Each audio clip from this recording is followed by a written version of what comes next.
Welcome to the Late Lab. It's very good to have you here. Before tonight's journey begins, it would be lovely to know where in the world this is reaching you from. Maybe a quiet room with the lights low, a late train moving through dark windows, a sofa that has become suspiciously difficult to leave, or a bed that is already doing most of the work. Wherever you are, hopefully you are settled, safe, and ready to let the mind wander gently into the deeper layers of nature. If these calm explorations help make the night a little softer, a like and subscribe really does help this small sleepy corner of science keep going. And for those already subscribed, thank you, genuinely. Your support helps the channel drift along, one strange idea at a time. Tonight's subject may sound enormous, because in a quiet way, it is. Quantum field theory is one of the most successful scientific frameworks ever built, yet it suggests something rather unsettling. The world may not be made of tiny solid things at the deepest level, but of fields spread through space, with particles appearing as little ripples in those fields. Which is a fairly dramatic thing to learn just before bed, but at least the blankets are still behaving normally. So let's begin gently. Quantum field theory. What reality is made of? Look around the room for a moment, softly and without hurry. There may be a table nearby holding its shape as if solidity were the most ordinary thing in the universe. There may be air moving quietly in the space around you, invisible but real enough to fill the lungs. There may be light resting on walls, slipping across fabric, reflecting from glass, or fading gently at the edge of a shadow. Skin feels warm, stone feels hard, water flows, stars shine with a patience that makes human clocks seem a little overexcited. All of it feels familiar, because the world has the good manners to appear stable most of the time. A mug does not dissolve into mist when it is set down. The floor does not suddenly remember that it is mostly empty space and politely give up. A hand placed against a wooden surface meets resistance. A breath drawn in carries molecules of oxygen into the body. A lamp sends light outward, and the eyes receive it as colour, shape, and texture. Everyday reality is not an illusion. It is real, reliable, and wonderfully practical. It is just not the deepest description available. For a long time, the natural answer to the question of what things are made of was matter. Matter seemed to be made of smaller pieces, and those smaller pieces were eventually called atoms. The word atom came from an ancient idea of something that could not be cut further, though modern science later discovered that atoms are not final little building blocks. They have structure. They contain a compact nucleus made of protons and neutrons, with electrons arranged around it in quantum states. Then protons and neutrons turned out to have their own inner structure as well, involving quarks and the strong interaction. Reality rather unhelpfully kept opening smaller doors. That older picture is still useful. Atoms are real. Electrons are real. Protons, neutrons, photons, quarks, and neutrinos are not decorative metaphors added to science to make textbooks heavier. They are measurable parts of nature, detected through experiments, predicted by theories, and woven into everything from starlight to chemistry to the electrical activity of the brain. But the question becomes stranger when it is pushed further.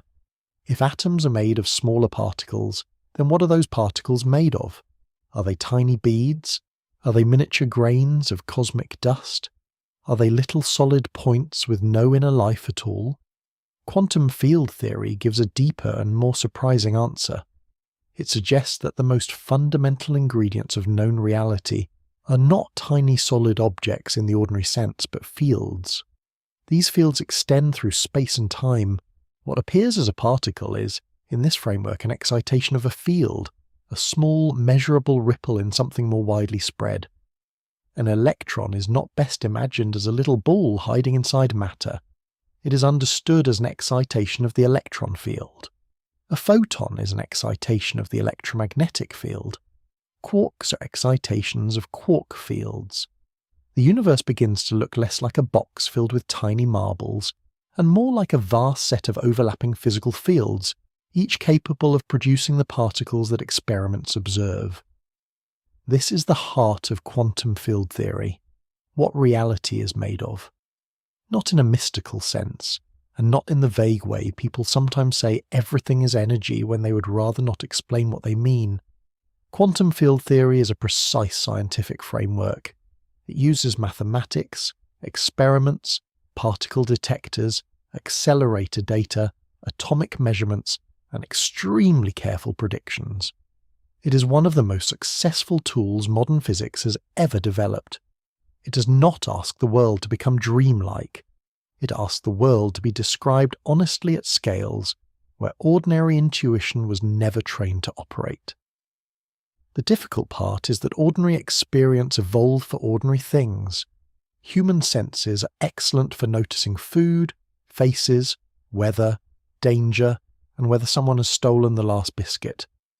They are not naturally designed to picture quantum fields filling space or particles appearing as quantist excitations, so it is not surprising that the deeper structure of reality feels odd. Tables feel solid because electromagnetic interactions and quantum rules prevent the atoms in a hand from simply passing through the atoms in wood. Matter has form because electrons occupy quantum states, because the Pauli exclusion principle helps organize atoms, and because forces act according to rules that are not visible directly at human scale. Solidity is real, it is just not simple. The journey toward this view did not appear all at once. It was built gradually through centuries of careful work. Isaac Newton gave science an astonishingly powerful description of motion and gravity. Michael Faraday introduced a physical imagination of fields through electricity and magnetism. James Clerk Maxwell turned those ideas into a great theory of electromagnetism and showed that light itself is an electromagnetic wave. Max Planck opened the door to quantum theory when he found that energy seemed to come in discrete amounts. Albert Einstein pushed the idea further with light quanta and special relativity. Paul Dirac found a way to connect quantum mechanics with relativity and predicted antimatter. Richard Feynman, Julian Schwinger, and Shinichiro Tomonaga helped build quantum electrodynamics into a theory of remarkable precision.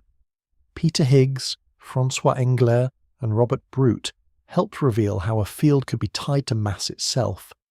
Institutions such as CERN later tested these ideas with machines powerful enough to make empty space briefly behave like a workshop for particles. Yet the story begins with a simple unease. The familiar world is solid, bright, heavy, flowing, warm, and alive with structure. But when matter is followed inward, certainty begins to soften. The old image of nature as little objects pushed around by simple forces still works beautifully in many everyday situations, but it cannot explain everything. It cannot fully explain why atoms are stable, why light sometimes behaves like particles, why particles can be created and destroyed, or why empty space is not truly empty. Before quantum field theory could exist, science first had to discover that the older picture of matter, force, and certainty, powerful as it was, did not reach all the way down. For a long time, the universe looked as if it might be understood as an enormous machine. Not a crude machine, not a clanking cosmic contraption with bolts left over at the end, but a grand, orderly system in which matter moved through space according to rules that could be measured, written down, and predicted. The great achievement of classical physics was that this picture worked astonishingly well. It described falling apples, swinging pendulums, cannonballs, tides, planets, wheels, levers, clocks, and all the familiar motions of ordinary life with a power that still deserves quiet admiration. Isaac Newton gave this view its most famous form. In the late 17th century, Newton showed that the same principles could explain both a stone falling to the ground and the moon moving around Earth. This was not a small thing. It meant the heavens were not made of some separate celestial substance obeying private rules. The sky and the ground belonged to the same physical story. Newtonian mechanics described motion through forces, masses, acceleration, and predictable paths. If the starting conditions were known with enough accuracy, the future motion of a body could be calculated. A planet, a falling object, and a rolling wheel could all be brought into the same mathematical language. This old mechanical universe was not foolish. It was brilliant. It still is. Engineers, astronomers, navigators, architects, and physicists continue to use classical physics because, across ordinary scales and modest speeds, it works beautifully. A bridge does not need quantum field theory to stand up. A football does not require the standard model to arc through the air, although deep down it is certainly being very standard model about it. The motion of the tides can be predicted with Newtonian gravity to impressive accuracy. Machines can be designed, buildings can be tested, spacecraft can be guided, and the everyday world can be understood remarkably well using classical ideas. But classical physics carried an assumption that seemed natural at the time. Matter could be imagined as made of objects with definite positions and definite properties. Forces acted between them. Space and time formed the quiet stage on which events occurred. In this picture, reality was smooth, continuous, and in principle, knowable. If something behaved strangely, the instinct was to look for a hidden mechanism, perhaps smaller parts, finer gears, or a more detailed version of the same mechanical idea. Nature was expected to be complicated, certainly, but not fundamentally uncertain.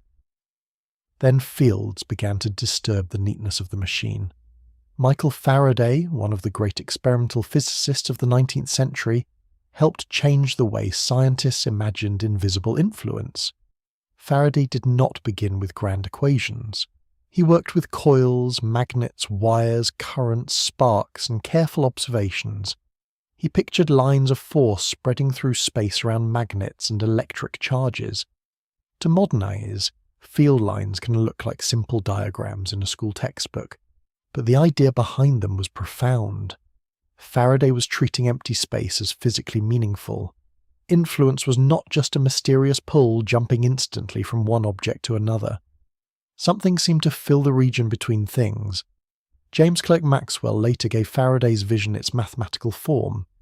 In the 1860s, Maxwell developed a theory showing that electricity and magnetism were not separate curiosities but different aspects of one electromagnetic field.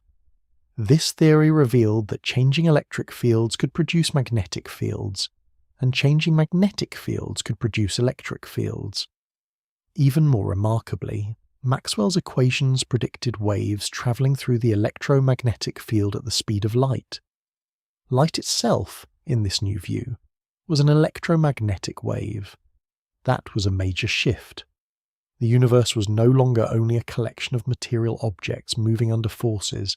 It also contained fields, spread through space, capable of carrying energy and producing waves. Light, radio waves, infrared radiation, ultraviolet radiation, and other forms of electromagnetic radiation all belong to the same family. A candle flame, a radio signal, and sunlight crossing millions of miles of space could be understood through the same field-based theory. The old mechanical view had not vanished, but it had been widened. Reality was beginning to look less like a set of objects alone, and more like objects and fields woven together. Maxwell's work quietly prepared the ground for quantum field theory, long before anyone knew such a theory would be needed. It showed that a field could be a real physical structure, not just a convenient way of talking. It could carry energy. It could travel as waves. It could interact with matter. If Faraday gave the field a kind of physical imagination, Maxwell gave it a precise mathematical voice. Together, they made it possible to think of the invisible as something physically real. Yet even this improved classical universe was not enough. By the end of the 19th century, several problems were becoming impossible to ignore. One of them was black body radiation, the pattern of light emitted by a heated object. Classical physics predicted that hot objects should emit absurd amounts of energy at shorter wavelengths, a result so wrong it later became known as the ultraviolet catastrophe. Nature, with admirable restraint, did not actually behave this way. Another problem was atomic stability. If electrons were imagined as little charged particles orbiting an atomic nucleus, classical electromagnetism suggested they should radiate energy, spiral inward, and collapse into the nucleus. But atoms do not instantly destroy themselves. Matter remains stable. Tables continue being tables. Chemistry continues being chemistry. The world does not crumple at the atomic level every time someone makes toast. Then there was the photoelectric effect. When light shines on certain metals, electrons can be knocked out from the surface. Classical wave theory expected the energy delivered by light to depend mainly on brightness, but experiments showed something stranger. The colour or frequency of the light mattered in a decisive way. Below a certain frequency, no electrons were emitted no matter how intense the light became. Above it, electrons could be released even by weak light. The old description of light as only a smooth wave could not explain this cleanly. These were not tiny cracks in an otherwise perfect wall. They were clues that the wall was not built the way physicists had imagined. Classical physics was still magnificent within its proper realm, but it could not reach all the way down. The universe of smooth motion, definite properties, and purely mechanical explanation began to fail precisely where matter and light were examined most deeply. Before quantum field theory could describe particles as excitations of fields, physics first had to accept something more unsettling. The old mechanical universe, elegant as it was, had never been the whole universe. The clue that changed everything was hidden in light, which is a very elegant place for nature to leave a clue, if slightly inconvenient for everyone trying to sleep. Light seemed familiar enough. It brightened rooms, warmed skin, revealed colour, carried the glow of stars, and travelled as waves through the electromagnetic field described by James Clerk Maxwell. By the end of the 19th century, many physicists believed light was one of the great triumphs of classical physics. It had been understood, measured, and brought into a beautiful mathematical theory. Then hot objects began quietly misbehaving. A hot object gives off light. A piece of iron heated in a fire first glows dull red, then orange, then yellowish white as its temperature rises. The same basic principle applies to a stove element, a filament in an old incandescent bulb, molten metal, and the surface of a star. Physicists studied this through the problem of blackbody radiation. A blackbody is an idealized object that absorbs and emits radiation perfectly, making it a useful scientific model for understanding how heat and light are connected. The question was simple to ask. What pattern of light should a hot object emit at different wavelengths? Classical physics gave an answer, but the answer was impossible. At long wavelengths, the prediction worked reasonably well. At shorter wavelengths, however, classical theory predicted that a hot object should emit more and more energy without limit. In the ultraviolet range, the energy output became absurdly large. This was later called the ultraviolet catastrophe, which sounds like either a physics problem or a very dramatic nightclub. In reality, heated objects did not behave this way. They did not pour out infinite energy at short wavelengths. The universe, rather sensibly, refused to bankrupt itself with ultraviolet light. Max Planck found a way through the problem in 1900. He did not begin by trying to overthrow the foundations of physics. He was trying to match the experimental facts. Planck proposed that energy was not exchanged in a perfectly smooth, continuous flow. Instead, it appeared to be emitted or absorbed in discrete amounts, which he called quanta. This was an astonishing idea. Classical physics had treated energy as something that could vary continuously, like water poured gently from a jug. Planck's results suggested that, at the microscopic level, energy exchange came in the little steps. Planck himself was cautious about what this meant. The quantum idea was not introduced as a mystical revelation about the universe being secretly fond of riddles. It was a practical response to a real experimental problem. A heated object emitted light in a pattern that classical physics could not explain, and Planck's quantum hypothesis gave the right answer. The deeper meaning would take years to unfold, as often happens in science. First comes the uncomfortable calculation. Then everyone slowly realizes the furniture of reality has been rearranged. Albert Einstein pushed the idea further in 1905 with his explanation of the photoelectric effect.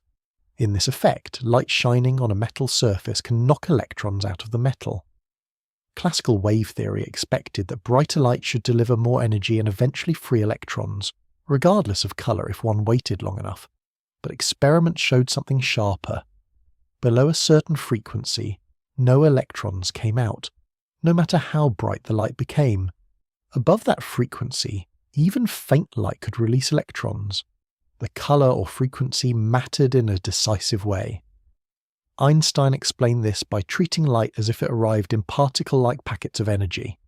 These packets were later called photons.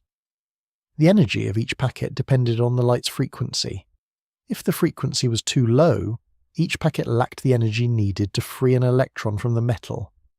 Increasing the brightness only added more low-energy packets. It did not make each packet strong enough. If the frequency was high enough, even a weak beam could free electrons, because each individual packet carried sufficient energy. This was a simple explanation, but it was also deeply unsettling. Light, already known to behave as a wave, now seemed to behave as if it came in particles. That does not mean photons should be imagined as tiny glowing beads flying through space like miniature fairy lights. A photon is not a little luminous marble. In the deeper language of quantum field theory, a photon is a quantum excitation of the electromagnetic field. It is a measurable packet of electromagnetic energy, but the word packet must be handled carefully. It is not a classical object with a tiny surface and a cheerful glow. It belongs to a theory in which fields, waves, probabilities, and measurements do not behave like ordinary things on a table. The quantum clue in light also helped explain the atom. Niels Bohr proposed his model of the atom in 1913, suggesting that electrons could occupy only certain allowed energy levels around the nucleus. They did not simply spiral inward, as classical electromagnetism seemed to predict. Instead, electrons could move between specific energy levels by absorbing or emitting definite amounts of energy. This model was incomplete by later standards, but it was an important transitional step. It showed that atomic stability and atomic spectra could not be understood without quantization. This was how quantum theory entered physics, not as a decorative mystery, not as an excuse to say reality is whatever anyone wants it to be, and not as a philosophical fog machine wheeled in to make the room look more profound. It came because experiments demanded it. Hot objects emitted light in the wrong pattern for classical physics. Metals released electrons in a way that depended on frequency, not just brightness. Atoms remained stable when older theories suggested they should collapse. Nature kept presenting results that were precise, repeatable, and stubbornly non-classical. The strange lesson was that light could not be described only as a smooth electromagnetic wave, even though that wave description remained powerful and true in its proper setting. Light also carried energy in quantum units. It had wave-like behaviour and particle-like behaviour, depending on how it was measured and what experiment was performed. Once that door opened, the mystery did not stay politely confined to light. If light, the great electromagnetic wave, could reveal particle-like features, then matter itself might not be as solidly particle-like as it seemed. Soon, electrons, atoms, and other pieces of matter would begin to show wave-like behaviour of their own, and the old boundary between waves and particles would become much softer than anyone had expected. The strangeness that began with light did not stay with light for very long. That was perhaps the most unsettling part. If only light had behaved in this double manner, sometimes wave-like and sometimes particle-like, physicists might have placed it in a special category and politely asked it to sit by itself at the edge of the room. But nature was not quite so tidy. The same deep confusion soon spread into matter itself, into electrons, atoms, and the things that had once seemed much easier to imagine as tiny solid pieces. Louis de Broglie made one of the boldest suggestions in quantum physics in 1924. If light, which had long been understood as a wave, could also behave as if it came in particle-like packets, then perhaps matter, which had long been treated as particle-like, could also have wave-like properties. This was a beautifully symmetrical idea, and also a rather alarming one. Electrons had been discovered as particles. They had charge. They could be deflected by electric and magnetic fields. They seemed like small bits of matter, not little ghostly wave quietly spreading through space. Yet de Broglie proposed that every moving particle was associated with a wavelength. This did not mean that an electron was secretly a tiny water wave, sloshing around inside the atom like a very small pond with academic ambitions. The wave involved was not an ordinary wave in a material substance. It was a quantum wave, connected to the possible behaviour of matter. Still, the proposal was clear enough to test. If electrons had wave-like properties, then under the right conditions they should produce interference and diffraction, the same kinds of effects that ordinary waves can produce. That test came through the Davison-Germer experiment in 1927. Clinton-Davison and Lester-Germer fired electrons at a nickel crystal and studied how they scattered. A crystal is useful for this because its atoms are arranged in a regular pattern, almost like a natural microscopic grating. When waves pass through or bounce from a regular structure, they can reinforce or cancel one another in specific directions. This produces a diffraction pattern. Davison and Germer found that electrons scattered from the nickel crystal in just such a wave-like pattern. Electrons, which had seemed like particles, were behaving in a way that only made sense if they also had wave properties. This was a turning point. Matter could no longer be pictured simply as a collection of tiny solid objects moving along definite paths. At the scale of electrons and atoms, the old image became too blunt. Something more subtle was happening. An electron could arrive at a detector as a localized event, but the pattern of many electrons could reveal wave-like interference. The same object could not be forced into the comfortable categories of classical thought. It was not merely a wave, it was not merely a particle. It belonged to a deeper quantum description that did not match either everyday picture perfectly. Erwin Schrödinger gave this new description one of its most influential forms. In 1926, Schrödinger introduced the wave function as a mathematical way to describe quantum systems. The wave function did not show an electron as a tiny dot travelling around like a planet. Instead, it described the possible states of the system. In atoms, this helped explain why electrons occupy certain allowed patterns, rather than falling into the nucleus or moving in any path they like. The old picture of little planetary orbits gave way to a stranger picture of quantum states, spread out possibilities, and allowed energies. At first, it was tempting to imagine the wave function as a kind of smeared-out physical substance, as if the electron itself had been spread thinly across space. Max Born gave the interpretation that became central to quantum mechanics. Born argued that the wave function gives probabilities for measurement outcomes. It does not simply say where a particle definitely is before it is measured. It gives a structured map of possible results, and the square of the wave function is connected to the probability of finding the particle in a particular place or state. In spoken form, the point is gentler than the mathematics. Quantum theory does not always predict exactly what will happen in a single event, but it predicts the pattern of many events with extraordinary accuracy. Werner Heisenberg sharpened this change with the uncertainty principle in 1927. The uncertainty principle says that certain pairs of physical properties, such as position and momentum, cannot both be known with unlimited precision at the same time.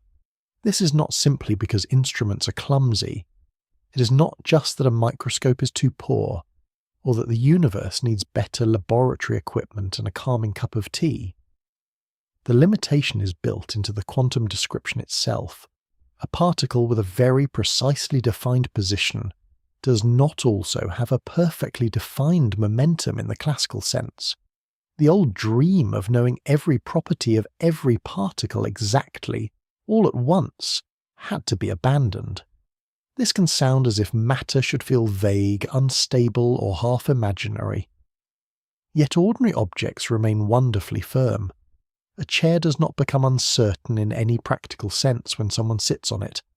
A stone does not behave like a philosophical question when it lands on the ground. The reason is that everyday matter is built from enormous numbers of particles interacting constantly. Quantum probabilities combine into stable large-scale patterns. Atomic structure, chemical bonds, electromagnetic repulsion, and the Pauli exclusion principle all help create the familiar behaviour of matter. The microscopic rules are strange, but they do not make the macroscopic world unreal. They make it possible. Quantum mechanics successfully described atoms, light spectra, chemical behaviour, and many of the puzzles that had defeated classical physics. It revealed that matter is not made of tiny solid things in the simple old sense. Electrons and other particles have wave-like behaviour. Their properties are described by quantum states. Their measured outcomes follow probabilities. Their allowed energies are quantized. This was already a revolution, but it still left a deeper question waiting quietly beneath the surface. If quantum mechanics could describe particles so well, what exactly was a particle? Was it a small object, a wave, a probability, a measurement event, or something else entirely? That question would eventually lead physics back to fields, but now in a far deeper form than Faraday or Maxwell could have imagined. There is a quiet but important shift that happens when the universe stops being imagined only as things pushing and pulling on other things, and starts being imagined as something more spread out, more continuous, and more deeply connected. The word field can sound harmless, almost plain. It may bring to mind grass, fences, sheep, and perhaps one very determined farmer. But in physics, a field is one of the most powerful ideas ever introduced. It changed the way scientists thought about invisible influence, and it prepared the ground for quantum field theory long before quantum field theory itself existed. Michael Faraday was one of the people who made that shift possible. He was not a mathematician in the style of later theoretical physicists. He was an experimental genius, patient, imaginative, and unusually gifted at seeing meaning in physical arrangements. Faraday worked with magnets, wires, electric currents, coils, sparks, and moving needles. He studied what happened when electricity and magnetism interacted, and he began to picture the space around magnets and electric charges as filled with lines of force. These field lines were not just pretty curves drawn to make diagrams look more dramatic. They were a way of thinking about how influence was distributed through space. Before Faraday, it was tempting to think of forces as acting directly between objects, as though one thing simply reached across empty space and tugged on another. Newtonian gravity had worked beautifully with this kind of description, even though Newton himself was cautious about what gravity physically was. Faraday's imagination moved in another direction. He suggested that the region around an electric charge or a magnet had structure. A magnet did not merely affect another magnet at a distance. It shaped the space around it in a way that could be traced, tested, and felt through its effects. Invisible influence began to seem less like a mysterious leap, and more like a real condition spread through the world. A simple magnet makes this easier to feel. Place iron filings near it, and they arrange themselves in curved patterns. The filings are not inventing those patterns for artistic reasons, although the result can look rather pleased with itself. They are responding to the magnetic field. The field is not seen directly in the same way the filings are seen, but it has measurable effects. It has direction and strength at different places. It can make compass needles turn. It can guide charged particles. It can store energy. Something invisible is still physically real because nature answers to it. James Clerk Maxwell then transformed Faraday's field picture into one of the great mathematical theories of science. In the 1860s, Maxwell showed that electricity and magnetism were not separate phenomena, sitting politely in different corners of physics. They were linked aspects of a single electromagnetic field. Changing electric fields could produce magnetic fields, and changing magnetic fields could produce electric fields. From this relationship, Maxwell found that waves could travel through the electromagnetic field. When he calculated their speed, it matched the known speed of light.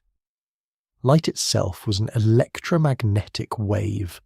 That discovery was enormous.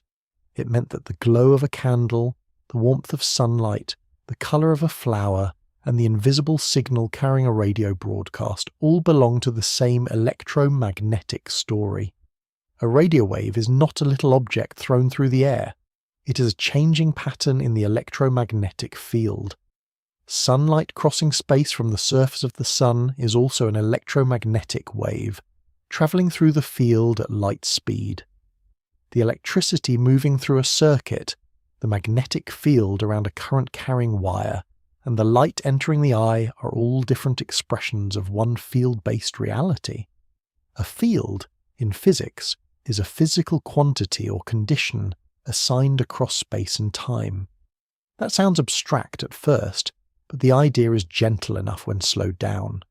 A temperature field in a room would mean that each point in the room has a temperature. A wind field in the atmosphere would mean that each location has air moving with a certain speed and direction. An electromagnetic field means that electric and magnetic values exist at different places and can change with time. The field is not a tiny object sitting somewhere. It is spread out. It describes what is present throughout a region and how that presence can influence matter and carry energy. This is why fields became much more than convenient drawings. They made predictions. They explained observations.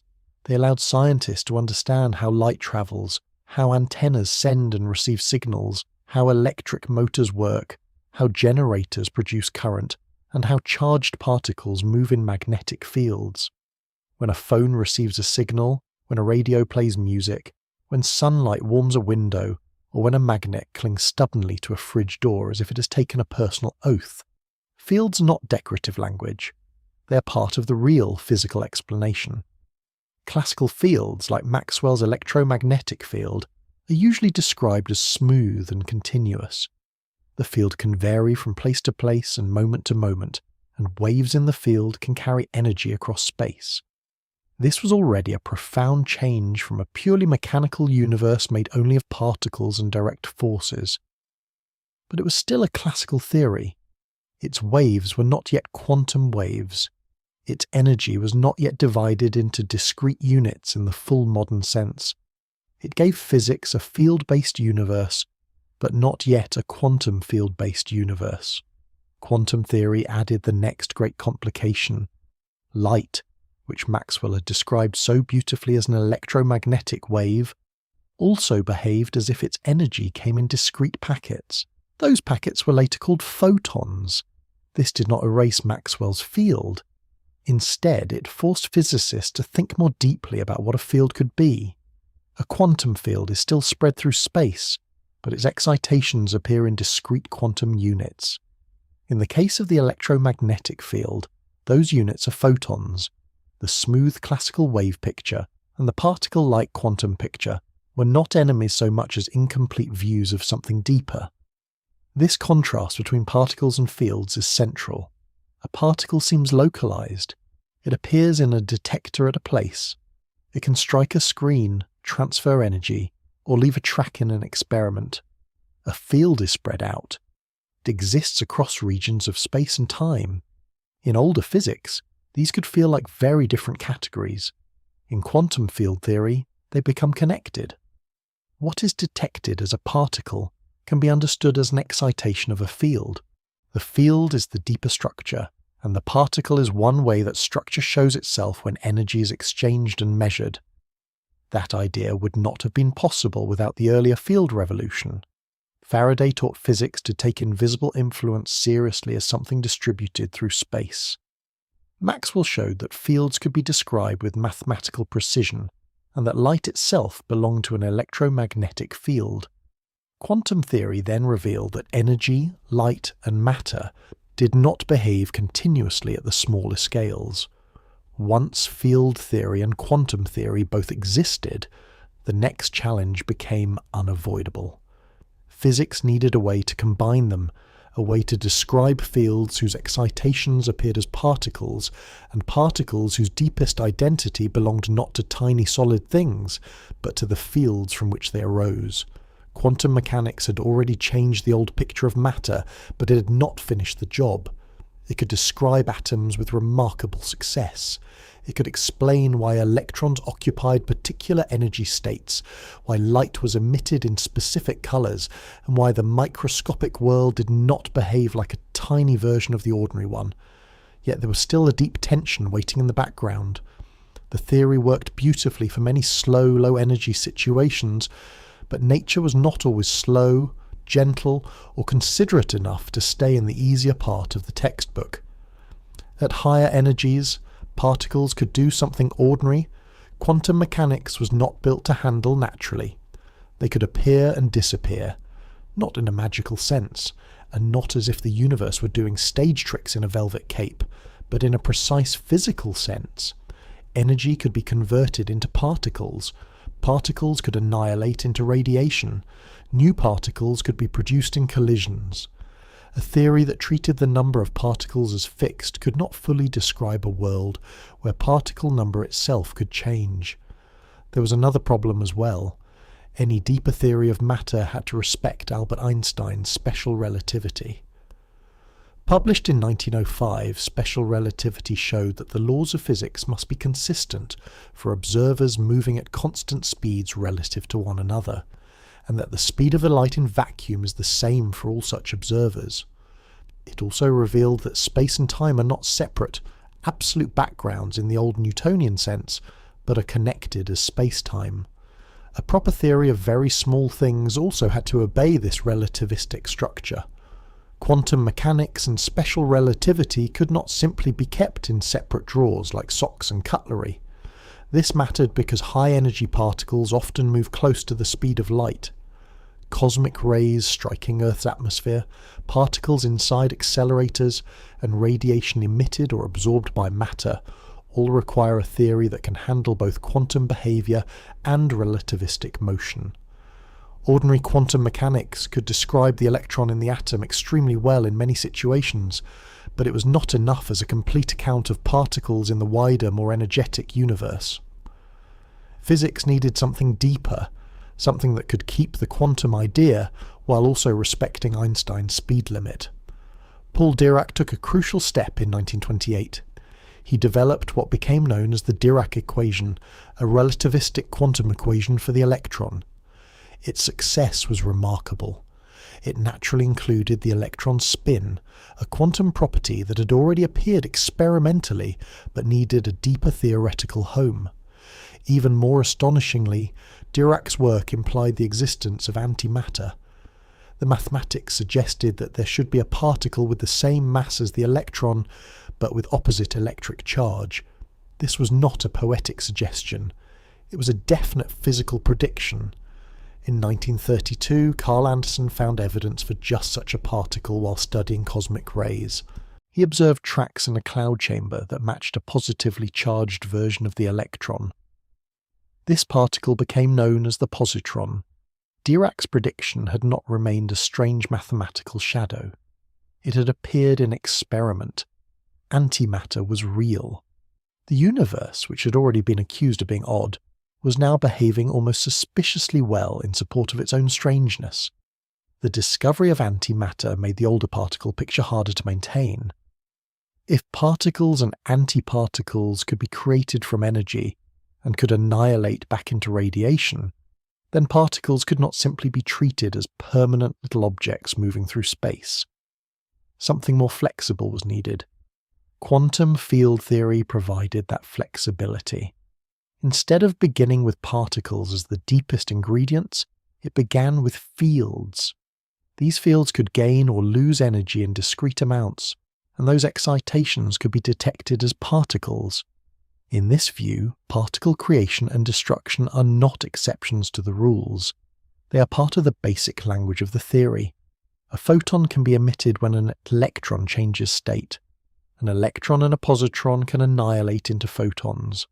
In high-energy collisions, energy concentrated into a small region can produce new particle excitations if the relevant conservation laws allow it. The universe is not a fixed collection of tiny bits being rearranged forever.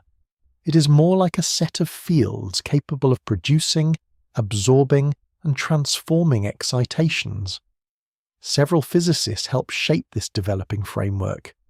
Pascual Jordan was one of the early figures in applying quantum ideas to fields. Wolfgang Pauli contributed deeply to quantum theory and the understanding of spin and statistics. Werner Heisenberg helped build the foundations of quantum mechanics itself, and Enrico Fermi developed important ideas about particle behavior, beta decay, and the statistics of matter particles known as fermions. Their contributions did not all form one neat straight road, because science rarely behaves like a tidy queue. But together, this generation of physicists helped move physics beyond particles alone and toward quantum fields. Quantum field theory was born from necessity. Ordinary quantum mechanics had revealed that matter was not made of tiny classical objects. Special relativity had revealed that space, time, energy, and motion were more deeply connected than Newtonian physics allowed. High-energy experiments showed that particles could be created, destroyed, and transformed. Antimatter proved that the particle world had a mirror-like depth no one had expected from everyday experience. The result was a new way to think about reality. A particle was no longer best imagined as a tiny permanent bead travelling through space. It became something more subtle, a detectable excitation of an underlying field. The field was the deeper presence. The particle was the ripple that could be measured. The new picture is gentle to say, but enormous to think about. In quantum field theory, every type of fundamental particle is associated with a corresponding field. These fields are not little clouds floating around individual particles. They are understood as physical fields extending through space and time. Wherever an electron can appear, the electron field is there. Wherever light can be detected, the electromagnetic field is there. Wherever quarks can exist inside protons, neutrons, and other particles, the quark fields are part of the description. This changes the feeling of the universe.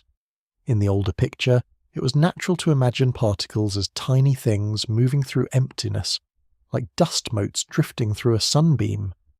Quantum field theory turns that picture inside out. The field is the deeper presence.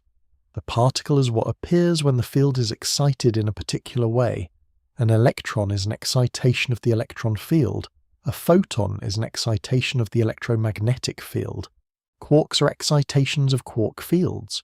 The particle is not a separate little object placed on top of the field, as if nature had sprinkled matter over space like sugar on a biscuit.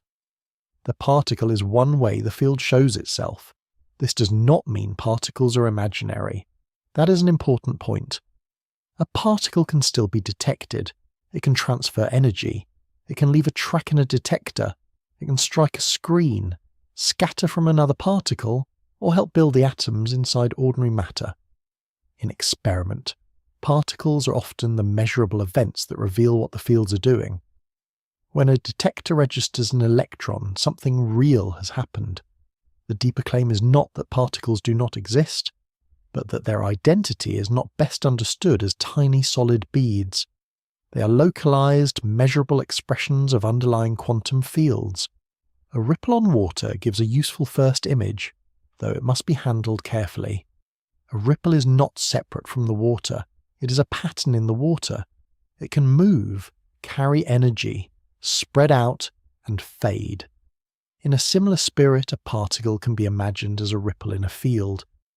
But the analogy is not perfect, because water is made of molecules and quantum fields are not known to be made of some smaller substance, in the same ordinary way. A field is not a pond, and an electron is not a tiny wave crest with a destination and a strong sense of personal purpose. The image helps, but it does not replace the physics. A vibrating string gives another gentle comparison. A guitar string can vibrate in different patterns and produce different notes. The note is not a little object sitting on the string. It is a vibration, a pattern of motion, something produced when the string is excited. Quantum fields are not literal strings in ordinary space, but the idea of excitation is useful. The field can settle into its lowest state, or it can be excited. When it is excited in the right way, what appears to us as a particle can be observed. This also helps explain one of the most curious facts in physics. Particles of the same type are truly identical.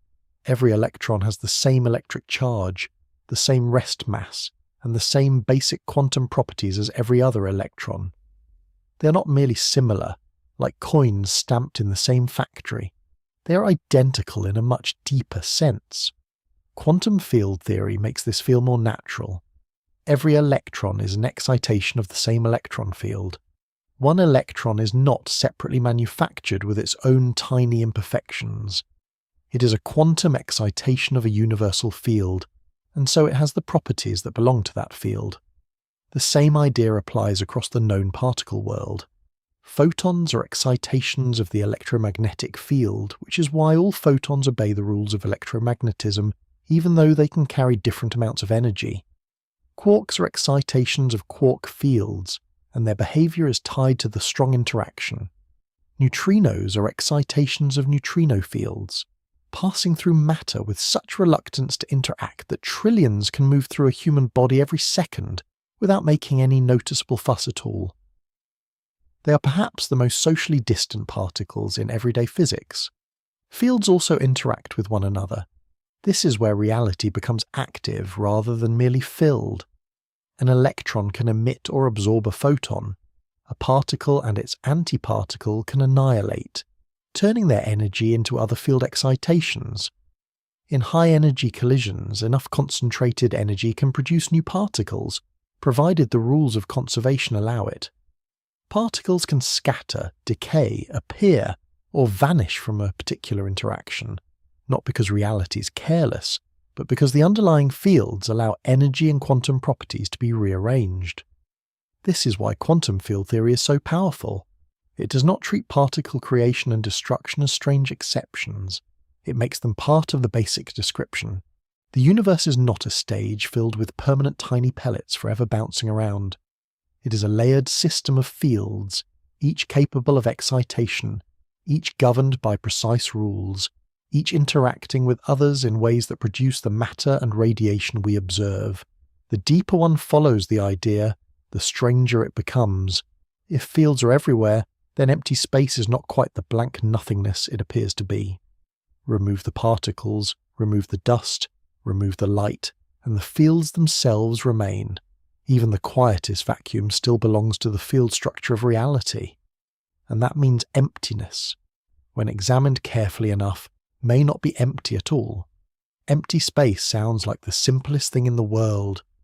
Take away the air, take away the dust, take away the light, take away every ordinary particle that can be removed, and it seems as if nothing should remain. The mind pictures a blank stage, dark and still, waiting for something to happen. But quantum field theory changes that picture in a quiet and rather profound way. The vacuum is not empty in the everyday sense. It is not filled with ordinary matter, but it is still the lowest state of the fields that make up known reality. This is one of the strangest consequences of treating fields as fundamental. If the electron field exists throughout space, and the electromagnetic field exists throughout space, and the quark fields and other fields are part of the structure of nature, then removing particles does not remove the fields themselves. A particle is an excitation of a field. The absence of particles is not the absence of the field. It is closer to a calm ocean without visible waves than to no ocean at all, although even that comparison has to be handled gently, because quantum fields are not made of water, and they do not come with seagulls, which is probably for the best. In quantum theory, fields have a lowest possible energy state. This is called zero-point energy. The phrase can sound as if it means no energy at all, but that is not quite right. A quantum field cannot simply be switched off like a lamp. Even in its lowest state, it still has quantum structure. The vacuum is the calmest allowed condition of the fields, not a perfect nothingness in which physics has left the building. This does not mean unlimited energy can be casually pulled from empty space, as some more enthusiastic claims suggest. It means the vacuum is a physical state with measurable consequences in the right circumstances. One famous example is the Casimir effect, predicted by the Dutch physicist Hendrik Casimir in 1948. The idea involves two conducting plates placed extremely close together in a vacuum. Because of the boundary conditions created by the plates, the allowed electromagnetic field patterns between them differ from the field patterns outside them. This produces a tiny force between the plates. The effect is extremely small, but it has been measured, and it reveals something important. The vacuum is not merely blank emptiness. Its field structure can be affected by the shapes and boundaries placed within it.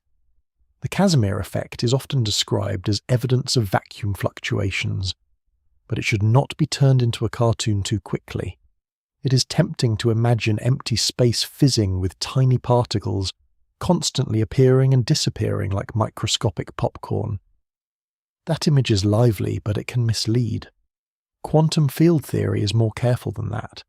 It describes how fields behave, how allowed modes change, and how measurable forces can arise from the structure of the vacuum. The truth is stranger and more precise than a simple picture of particles popping in and out everywhere, like nature has lost control of a very small fireworks display. Another important clue came from the Lamb shift. In 1947, Willis Lamb and Robert Rutherford measured a tiny difference between energy levels in the hydrogen atom that older versions of quantum theory had expected to be the same. This shift is extremely small, but it matters because precision is often where nature whispers its most revealing secrets. Quantum electrodynamics, the quantum field theory of electrons, positrons, and photons, explained the Lamb shift through the interaction between the electron and the quantist electromagnetic field. The vacuum was not just a philosophical curiosity, it affected real atoms. The Lamb shift helped confirm that quantum field effects were not decorative mathematics. They could be seen in the fine details of hydrogen, the simplest atom, where one proton and one electron become a kind of quiet laboratory for the structure of reality. When physicists measure such tiny energy differences and find that theory matches experiment, the result is more than a technical success. It shows that the field picture reaches into the heart of matter. Even the emptiness around an electron is not irrelevant. It participates in the final measured behavior of the atom. The phrase virtual particles often appears in this part of the story, and it needs care. In quantum field theory, virtual particles are useful elements in certain calculations, especially in the diagrams and methods used to compute interactions. They are not particles in the same sense as directly detected electrons or photons. They are not little objects that can be bottled, counted, or watched darting through space. They belong to the mathematical language used to describe how fields influence one another. The phrase is helpful when used carefully, but it can become misleading when treated too literally. This matters deeply for the question of what reality is made of. If fields are fundamental, then even what seems like nothing is still part of the field structure from which physical events emerge. The vacuum is not a material substance in the ordinary sense, and it is not empty space secretly packed with hidden pebbles. It is the lowest energy state of quantum fields, capable of showing itself through subtle effects such as the Casimir force and the Lamb shift. The world is not built on a blank background. It is built on fields that remain present even when no ordinary particles are there. The vacuum is therefore not the absence of reality. It is one of reality's quietest forms. From there, the next step is to look more closely at the theory that made these ideas astonishingly precise. The quantum field theory of light and electrons, where the invisible structure of fields became one of the most accurately tested descriptions in all of science. Among all the theories that grew from quantum field theory, one of the most beautiful and precise is quantum electrodynamics. The name sounds rather grand, as if it should be written on a brass plaque outside a very serious building, but its subject is familiar. Quantum electrodynamics describes the electromagnetic interaction in quantum field form. It explains how electrons, positrons, and photons behave and interact. In simpler terms, it is the theory of light and electrically charged matter, written in the language of quantum fields. This matters because the electromagnetic interaction is everywhere in ordinary life. It is involved whenever light shines, whenever atoms hold together, whenever electricity moves through a wire, whenever magnets pull or repel, and whenever chemistry gives the world its colours, textures, smells, and materials. The firmness of a chair, the glow of a screen, the sparkle of water, the warmth of sunlight, and the electricity quietly waiting in a socket all depend on electromagnetic behaviour. Quantum electrodynamics takes that familiar force and describes it at the deepest tested quantum level. The theory was shaped in the middle of the 20th century by several remarkable physicists. Richard Feynman, Julian Schwinger, and Shinichiro Tominaga each developed powerful ways of handling the difficult mathematics of quantum electrodynamics, and they later shared the Nobel Prize in Physics for this work. Freeman Dyson helped clarify how the different approaches were connected, showing that they were not separate theories competing in the same crowded room, but different routes through the same deep structure. It was one of those moments in science where the universe remained strange, but at least the paperwork became slightly better organised. Quantum electrodynamics describes interactions between the electron field, the positron as the electron's antimatter partner, and the electromagnetic field whose excitations are photons. An electron can emit a photon, an electron can absorb a photon, an electron and a positron can annihilate and produce photons. A photon with enough energy, under the right conditions, can help produce an electron and a positron. These processes are not treated as little mechanical accidents. They are described as interactions between fields, with probabilities that can be calculated to astonishing accuracy. Richard Feynman introduced a visual method that became famous, Feynman diagrams. These diagrams are often drawn with lines meeting at points, and they help physicists organise the possible terms in a calculation. An electron line may appear to emit or absorb a photon line. A photon may connect two charged particles. The drawings are wonderfully useful, but they should not be mistaken for literal photographs of what particles are doing. Particles are not secretly following tiny sketched routes through space, pausing politely at vertices like commuters checking a railway map. Feynman diagrams are calculation tools. They represent contributions to the probability of an interaction, not little cartoons of hidden particle journeys. One of the great challenges in quantum electrodynamics was that calculations often produced infinities. This was not ideal. A theory that answers every careful question with infinity is not being as helpful as one might hope. The method that made progress possible was renormalization. Renormalization allowed physicists to connect the quantities appearing in the theory with measured physical quantities, such as the observed mass and charge of the electron. The infinities were not simply waved away. They were handled through a precise procedure that made meaningful predictions possible. The success of renormalization helped turn quantum electrodynamics into one of the most accurate theories in science.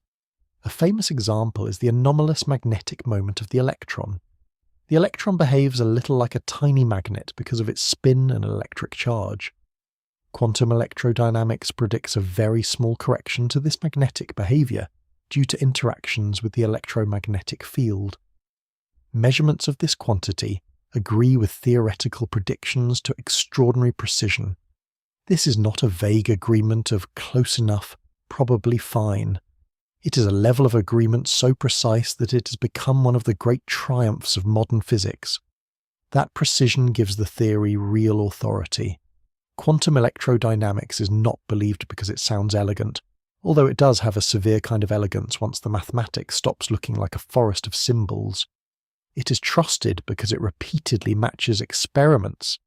It explains the Lamb shift in hydrogen, the behaviour of electrons and photons, subtle magnetic properties, and the electromagnetic foundations of atoms and materials.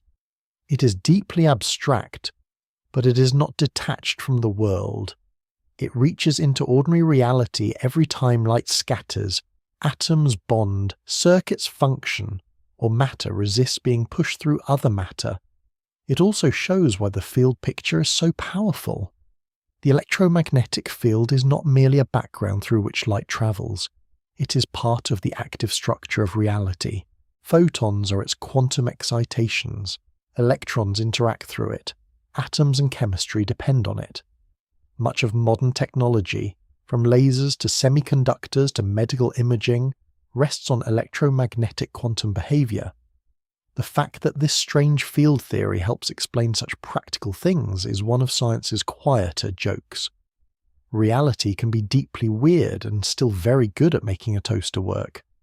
Yet quantum electrodynamics was not the whole story. It described light and charge particles with extraordinary success, but nature contains more than electromagnetism. Atomic nuclei require the strong interaction. Radioactive decay involves the weak interaction.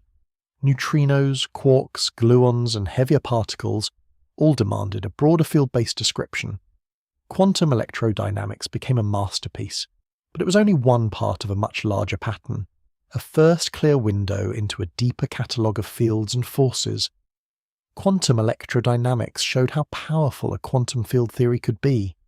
It described light and charged particles with astonishing precision, and it revealed that the electromagnetic world was not made from tiny objects alone, but from fields and their interactions.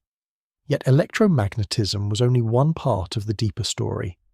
Nature also contains the strong interaction, which holds quarks together inside protons and neutrons, and the weak interaction, which allows certain particles to change identity. To describe the known particles and forces together, physics needed a wider framework. That framework is called the Standard Model of particle physics. The Standard Model is the modern quantum field theory framework for the known fundamental particles and 3 of the 4 known fundamental interactions.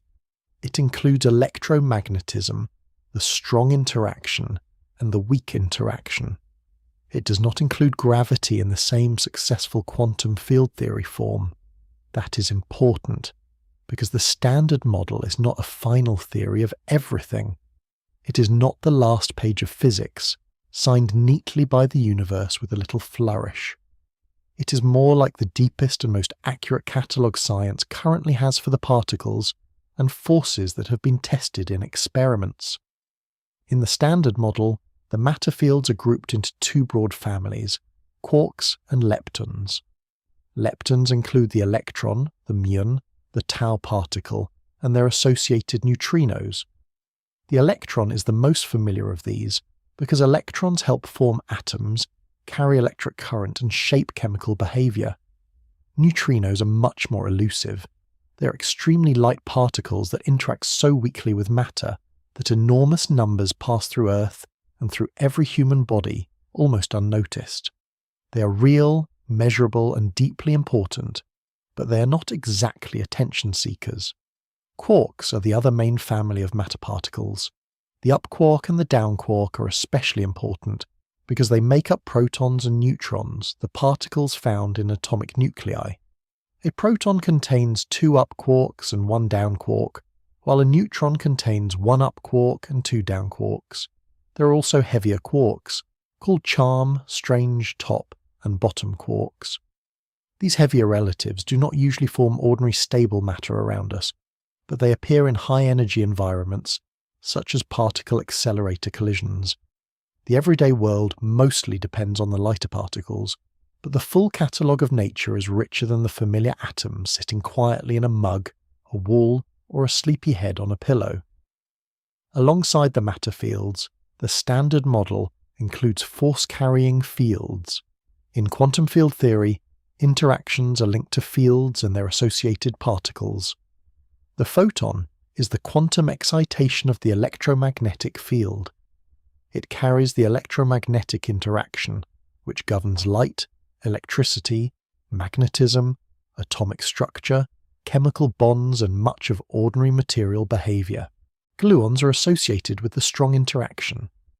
They bind quarks together and are central to quantum chromodynamics, the theory of the strong force. The W and Z bosons are associated with the weak interaction, which is involved in radioactive decay and particle transformations. This field-based view is central to the question of what reality is made of. The Standard Model does not describe the deepest tested world as a set of little solid grains. It describes matter and forces through fields. The particles detected in experiments are excitations of those fields. Electrons, photons, quarks, neutrinos, gluons, and the W and Z bosons are not separate ingredients floating in a blank emptiness. They belong to a structured field framework where each type of particle has defined properties and specific ways of interacting. This framework has been tested with remarkable care. CERN, the European Organisation for Nuclear Research, has played a major role in exploring the Standard Model. Its Large Hadron Collider is the most powerful particle collider ever built. A circular machine 27 kilometers around, buried underground near Geneva. Inside it, protons are accelerated to extremely high energies and collided so that physicists can study the particles and interactions produced. The ATLAS collaboration and the CMS collaboration are two of the major experimental teams at the Large Hadron Collider, using enormous detectors to record and analyze the results of these collisions. The Standard Model's greatest strength is also part of its mystery. It works extraordinarily well. It has predicted and organized a vast range of particle behavior. It successfully describes the electromagnetic, weak, and strong interactions. It led to the discovery of particles whose existence had been expected from the theory. Yet it leaves major questions unanswered. Gravity remains outside it. Dark matter, which appears to shape galaxies and cosmic structure through gravity, is not explained by the known Standard Model particles. Dark energy, linked to the accelerating expansion of the universe, is also not explained by it. Neutrino masses require additions beyond the simplest original version of the theory. The Standard Model is magnificent, but not complete. That is why it is best understood as reality's field catalogue at the deepest tested level. It tells science what known matter is made of, how known particles arise as field excitations, and how three fundamental interactions operate. But a catalogue is not the same as an explanation of why the catalogue has exactly this form. Beneath the list of fields lies a deeper organising idea. The real pattern is not just in the particles themselves, but in the symmetries that govern how fields behave. Symmetry can sound like a matter of beauty, something belonging to snowflakes, butterfly wings, cathedral windows, or the pleasing moment when a bookshelf has not yet been ruined by one enormous book shoved in sideways. But in physics, symmetry is much deeper than visual balance. It is a kind of consistency in nature. A symmetry exists when something remains unchanged after a transformation. Move a perfectly uniform law of physics from one place to another, and it still works. Turn an experiment in a different direction, and the same underlying rule remains true. Change the mathematical description of a field in a certain allowed way, and the observable physics stays the same. This may sound abstract, but the basic idea is gentle. If the laws of physics are the same today as they were yesterday, that is a kind of symmetry in time. If the laws are the same in one part of space as they are in another, that is a kind of symmetry in position. If an experiment gives the same physical results when the whole arrangement is rotated, that is a symmetry in direction. Physics pays close attention to these forms of sameness because they are not just elegant decorations. They reveal what nature conserves, permits, and refuses to change. The great mathematician Emmy Noether made this connection precise in the early 20th century. Noether's theorem showed that continuous symmetries are linked to conservation laws. If the laws of physics do not change with time, energy is conserved. If the laws of physics do not change from place to place, momentum is conserved. If the laws of physics do not change when a system is rotated, angular momentum is conserved. These are not random coincidences. They are deep relationships between the structure of physical law and the quantities that remain steady through change. This is one of the most beautiful ideas in modern physics, although it is a quiet kind of beauty. Conservation of energy is not simply a practical rule that says the universe is good at bookkeeping. It reflects a deeper symmetry of time. Conservation of momentum reflects the sameness of space from one location to another. Conservation of electric charge is linked to a symmetry in the underlying quantum description of charged fields.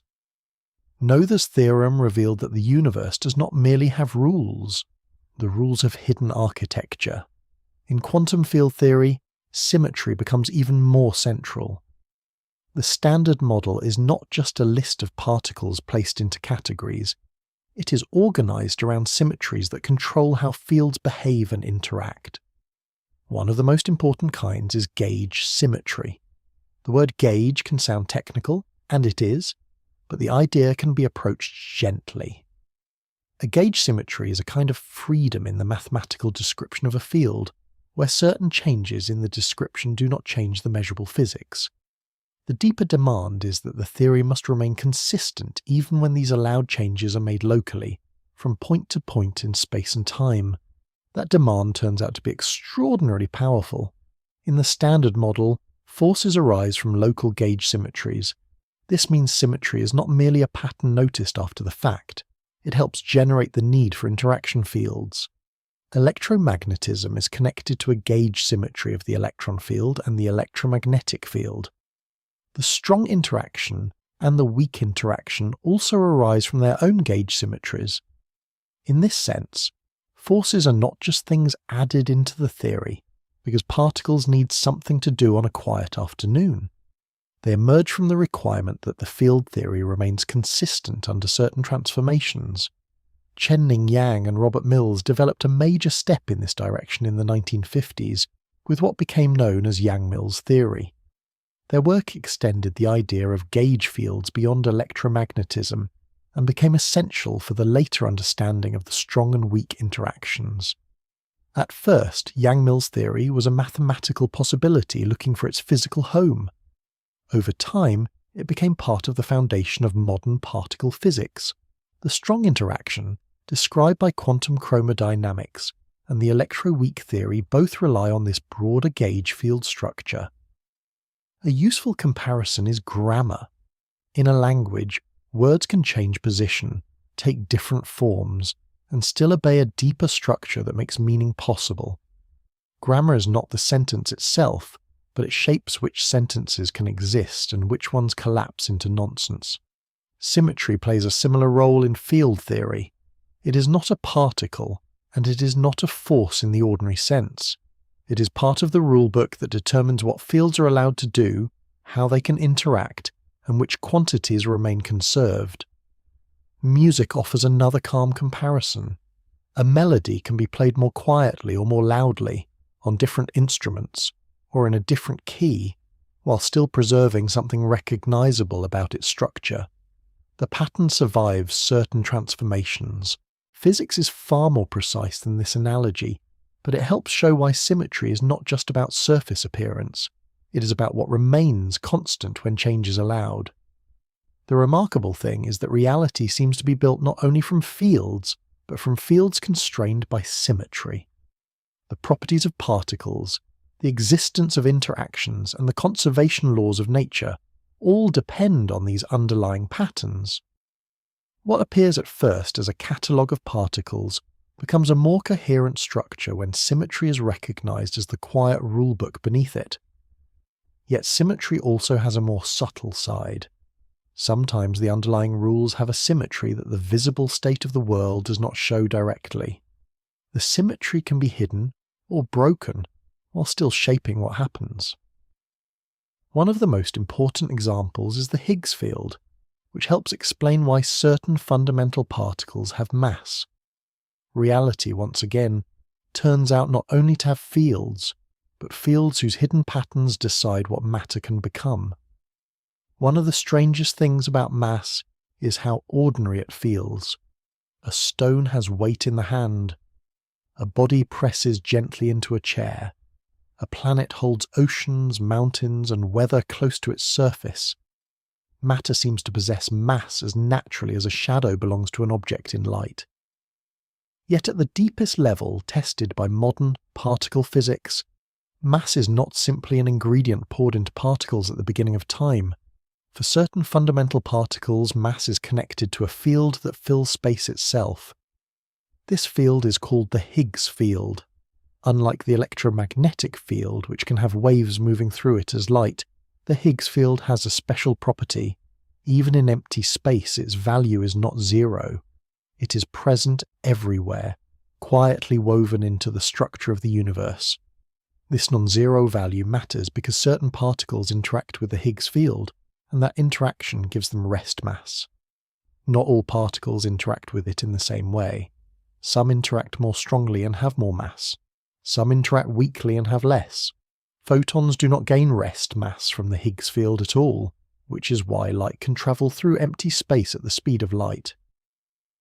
The Higgs field became necessary because of a deep problem in the theory of fundamental particles.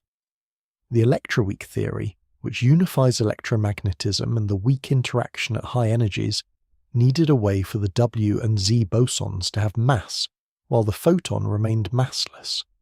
Simply adding mass by hand would break the symmetry that made the theory work. The solution was subtle.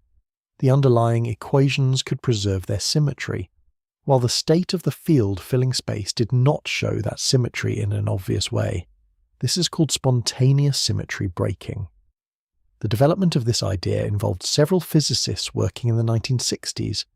Peter Higgs, François Englert, and Robert Brute are especially associated with it. An important related work was also done by Gerald Guralnick, Carl Hagen, and Tom Kibble. Their work helps show how a field present throughout space could allow particles to acquire mass without destroying the mathematical consistency of the theory. It was not a small adjustment. It was a change in how physicists understood the relationship between fields, symmetry, and the properties of matter. The Higgs mechanism is often explained with analogies, but it needs a little care. It does not mean particles are pushing through a thick cosmic syrup. It does not mean the Higgs field is a sticky fluid slowing everything down. A particle with mass is not simply one that is being dragged. Instead, mass arises from the way certain particles interact with the Higgs field. The interaction changes how those particles behave, giving them rest mass. In a deep sense, the Higgs field helps decide which particles can sit still and which, like photons, must always move at light speed in empty space. The Higgs boson is related to the Higgs field in the same way other particles are related to their fields.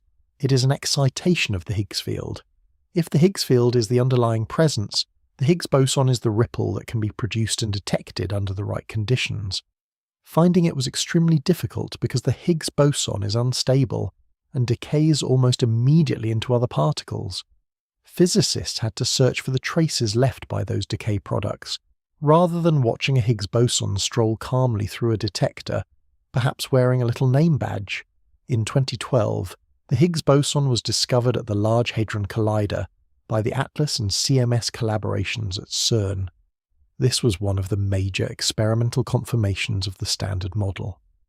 The discovery showed that the Higgs field was not merely a clever theoretical patch. It had a detectable particle excitation. The field, whose existence had been inferred from the structure of the theory, had left measurable evidence in one of the most complex scientific machines ever built. Still, it is important not to overstate what the Higgs field does. The Higgs field is not the source of all mass in the universe. It gives rest mass to certain fundamental particles, including electrons and quarks, and to the W and Z bosons. But most of the mass of protons and neutrons does not come directly from the small rest masses of their quarks.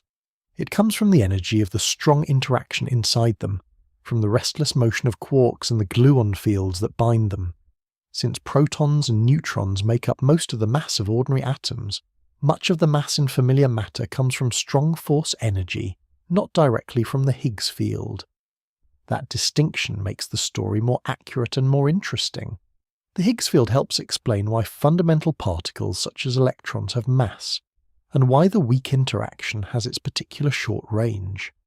Without it, atoms, chemistry, stars, and stable matter would not be the same. But the full mass of everyday objects is produced by several layers of physics working together. The universe is rarely kind enough to let one explanation do all the work while the others put their feet up. The Higgs field is vital to the question of what reality is made of because it shows that fields do more than produce particles. Fields can shape the basic properties that particles have. A field spread through empty space can help determine mass, influence the structure of forces, and make the familiar world possible. Matter is not only built from field excitations, it is also shaped by the background behaviour of fields themselves. Once mass is understood this way, another piece of ordinary matter still waits underneath. Protons and neutrons, the heavy centres of atoms, are not simple objects. They are bound states of quarks held together by the strong interaction, where most of their mass arises from energy inside the fields themselves. Inside every ordinary atom, beneath the calm surface of chemistry, there is a much more intense world.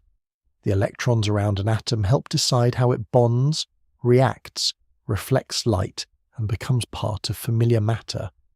But most of the atom's mass is concentrated in the nucleus, in protons and neutrons. For a long time, these particles looked like fundamental pieces of matter. They seemed to be the heavy little centres from which atoms were built. Then physicists discovered that even protons and neutrons have an inner structure. That inner structure is made from quarks. In the 1960s, Murray Gell-Mann and George Zweig independently proposed the quark model as a way to explain the growing family of particles being discovered in experiments. The particle world had become crowded, almost embarrassingly so, with many different strongly interacting particles. Quarks brought order to the confusion. Protons and neutrons were not final indivisible objects. They were composite particles made from smaller fundamental constituents. A proton contains 2 up quarks and 1 down quark. A neutron contains 1 up quark and 2 down quarks. This may sound like another simple step downward, as if reality were just a set of smaller boxes inside larger boxes. But quarks are not like little pebbles rattling around inside a proton. Their behaviour is governed by the strong interaction, one of the 4 known fundamental interactions. The quantum field theory that describes this force is called quantum chromodynamics. It explains how quarks interact through gluon fields, with gluons acting as the force, carrying excitations of the strong interaction. The word chromodynamics comes from the idea of colour charge, but this colour has nothing to do with visible colour. Quarks are not actually red, green, or blue in the ordinary sense. No tiny rainbow is tucked inside the proton, which is a shame for anyone hoping atomic nuclei were secretly decorative. Colour charge is a name for a type of quantum property that determines how quarks interact through the strong force. Gluons also carry colour charge, which makes the strong interaction very different from electromagnetism. Photons, which carry the electromagnetic interaction, do not themselves have electric charge. Gluons, by contrast, participate directly in the force they carry. This gives quantum chromodynamics its unusual character. In electromagnetism, 2 electric charges can be separated, and the force between them generally weakens with distance. The strong interaction behaves differently. As quarks are pulled farther apart, the energy in the gluon field between them increases. Instead of allowing a lone quark to drift away freely, the energy can become large enough to create new quark and antiquark pairs. The result is that quarks are not found alone under ordinary conditions. This principle is called confinement. Confinement means that quarks are locked inside composite particles, such as protons, neutrons, and other particles called hadrons. It is not simply that experiments have not yet used enough effort to pull one out. The strong force itself appears to prevent isolated quarks from existing freely in ordinary circumstances. Physicists can see evidence of quarks through high-energy collisions and scattering patterns, but they do not catch a single quark wandering by itself like a lost bead from a broken necklace. nature keeps them bound inside larger structures. Yet the strong force has another surprising side. At extremely short distances, quarks interact more weakly. This property is called asymptotic freedom. It was explained in the 1970s by David Gross, Frank Wilczek, and David Politzer. At very small scales, quarks inside protons and neutrons behave almost as if they are relatively free. At larger separations, the force becomes confining. The same interaction is therefore gentle at very short distances and fiercely binding when quarks try to separate. Reality is not always intuitive, but it is rarely boring. Important experimental evidence for quarks came from deep inelastic scattering experiments at the Stanford Linear Accelerator Center in the late 1960s. In these experiments, high-energy electrons were fired at protons and neutrons. The way the electrons scattered suggested that the proton and neutron contained smaller, point-like constituents inside them. These results supported the idea that protons and neutrons had internal structure, strengthening the case for quarks as real physical components of matter, rather than just a useful classification scheme. The strong interaction also explains why most of the mass of ordinary matter does not come directly from the Higgs field. The up and down quarks inside protons and neutrons have relatively small rest masses. Much of the mass of the proton and neutron comes from the energy of the strong interaction itself, including the motion of quarks and the energy stored in gluon fields. Since protons and neutrons make up almost all the mass of everyday atoms, the weight of familiar matter is largely bound up with the energetic field activity inside atomic nuclei.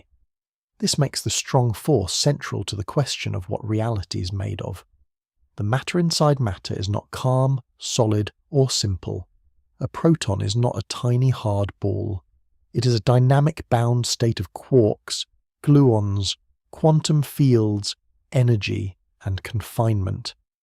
The nucleus of every atom contains this hidden intensity, quietly holding ordinary matter together. But not all particle processes are about binding. Some are about transformation. The weak interaction allows certain particles to change identity, powers forms of radioactivity, and plays a vital role in stars, neutrinos, and the slow reshaping of matter itself. The strong interaction holds the inner structure of protons and neutrons together with extraordinary power, but not every force in nature is about binding things tightly in place. Some forces are about change, quiet, precise, deeply consequential change. The weak interaction is one of the most subtle forces in the Standard Model, and although its name makes it sound unimpressive, it is responsible for some of the most important transformations in physics. It allows certain particles to change identity. It plays a role in radioactive decay. It helps shape the behavior of stars, and it gives neutrinos their strange place in the story of matter. One of the classic examples of the weak interaction is beta decay. In beta decay, a neutron can transform into a proton, releasing an electron and an antineutrino. At the deeper level, this happens because one of the neutron's down quarks changes into an up quark. Since a neutron contains one up quark and two down quarks, while a proton contains two up quarks and one down quark, that single change is enough to turn one particle into the other. The weak interaction is therefore not merely pushing particles around. It can alter what kind of particle is present. Enrico Fermi developed an early theory of beta decay in the 1930s, giving physicists a first powerful description of this process. His theory treated beta decay as a direct interaction between particles, and it worked well at the energies available at the time.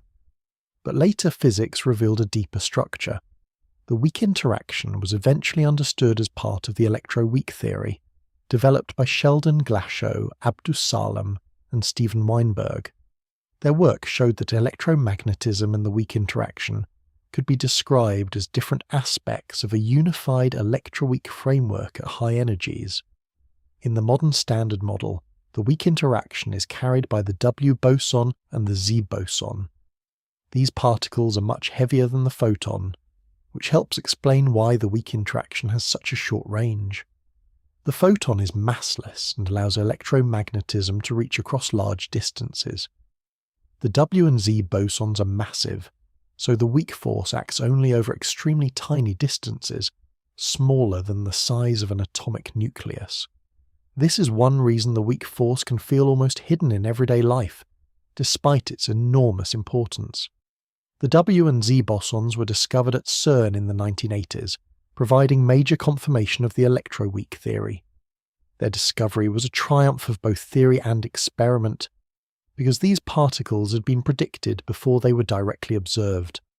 Once again, quantum field theory did not merely describe what had already been seen, it pointed towards something new, and nature answered. Neutrinos are among the most mysterious particles connected to the weak interaction. They're extremely light, electrically neutral, and interact only through the weak interaction and gravity. This makes them almost unbelievably difficult to catch. Vast numbers of neutrinos pass through Earth every second, and enormous numbers pass through every human body without leaving a trace. It is not that they are shy exactly, but if particles could avoid eye contact, neutrinos would be champions. The Sun produces electron neutrinos during nuclear fusion in its core. For many years, experiments detected fewer solar neutrinos than expected. This became known as the solar neutrino problem. The solution turned out to be one of the most important discoveries in particle physics. Neutrinos can change from one type, or flavor, into another as they travel. This process is called neutrino oscillation. Experiments such as the Sudbury Neutrino Observatory in Canada and Super Kamiokande in Japan helped show that neutrinos oscillate, which means they must have mass. That discovery revealed that the original standard model needed modification, because it had treated neutrinos as massless. The weak interaction matters far beyond laboratory physics. It is involved in forms of radioactive decay that change one element or isotope into another. It plays a role in the nuclear processes inside stars, including pathways that help convert hydrogen into helium. It is crucial in supernova explosions, where vast numbers of neutrinos carry away energy from collapsing stellar cores. It also shapes the behavior of matter in high-energy environments, where particles can transform into different kinds under extreme conditions. This is why the weak force belongs at the heart of the question of what reality is made of. Reality is not made only from stable ingredients sitting calmly in place. It is also made from processes, transformations, and rules that allow one particle identity to become another. The weak interaction shows that the particle world is not fixed like a cabinet of labelled specimens. It is dynamic, changing, and governed by fields whose effects can be quiet but profound. The strong interaction binds the nuclei of atoms. The weak interaction allows particles within and around those nuclei to transform.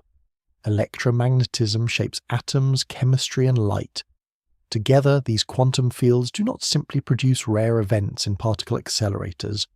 They make stable, ordinary matter possible, giving the familiar world its structure, persistence, and hidden activity. The familiar world returns now, but it returns with a deeper meaning. A table is still a table. A cup of water is still water. Skin is still warm. Air is still breathable, and a stone still has the decency to feel solid when held in the hand. Yet behind all of this ordinary behaviour is the quiet work of quantum fields. The world does not become less real when described this way, it becomes more layered. Beneath texture, colour, hardness, weight, and chemical change, there is a structure of fields and quantum rules that makes ordinary matter possible. Atoms are the first great step in that structure. An atom contains a tiny nucleus surrounded by electrons, but the electrons are not little planets orbiting a miniature sun. That older image is useful only as a rough historical sketch. In modern quantum physics, electrons occupy quantum states around the nucleus. These states describe allowed patterns of energy and probability. An electron in an atom is not following a neat circular path like a sleepy moon around a microscopic world. It is described by a quantum state shaped by the electromagnetic interaction between the negatively charged electron and the positively charged nucleus. These quantum states matter because they give atoms their form. Electrons can occupy only certain allowed arrangements, and those arrangements help determine how atoms behave. Hydrogen, carbon, oxygen, iron, gold, and every other chemical element differ because of the number of protons in the nucleus and the way electrons are arranged around it. The periodic table is not just a chart on a classroom wall, patiently waiting to intimidate someone before an exam. It is a map of quantum structure. The repeating patterns of chemistry come from the way electrons fill available states. One of the most important rules behind this structure is the Pauli exclusion principle, named after Wolfgang Pauli. It applies to particles called fermions, which include electrons, quarks, protons, and neutrons. The principle says that identical fermions cannot all occupy exactly the same quantum state at the same time. For electrons in atoms, this means they cannot all collapse into the lowest available state around the nucleus. Instead, they must arrange themselves across different allowed states, building the layered electron structure that gives atoms their chemical personality. Without the Pauli exclusion principle, matter would be unimaginably different. Electron shells would not form in the same way. Chemistry would not have its familiar richness. Atoms would not stack into the varied structures that make molecules, minerals, water, air, proteins, leaves, bones, and books. The solidity of ordinary objects is also tied to this quantum rule, together with electromagnetic repulsion. When a hand presses against a table, the atoms in the hand do not simply pass through the atoms in the wood. Their electron clouds resist overlap, and the Pauli exclusion principle helps prevent the electrons from being squeezed into the same states. The result feels like contact, firmness, and surface. Electromagnetism does much of the visible work in everyday matter.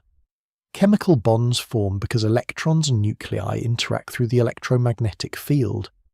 Atoms share or transfer electrons, forming molecules and crystals.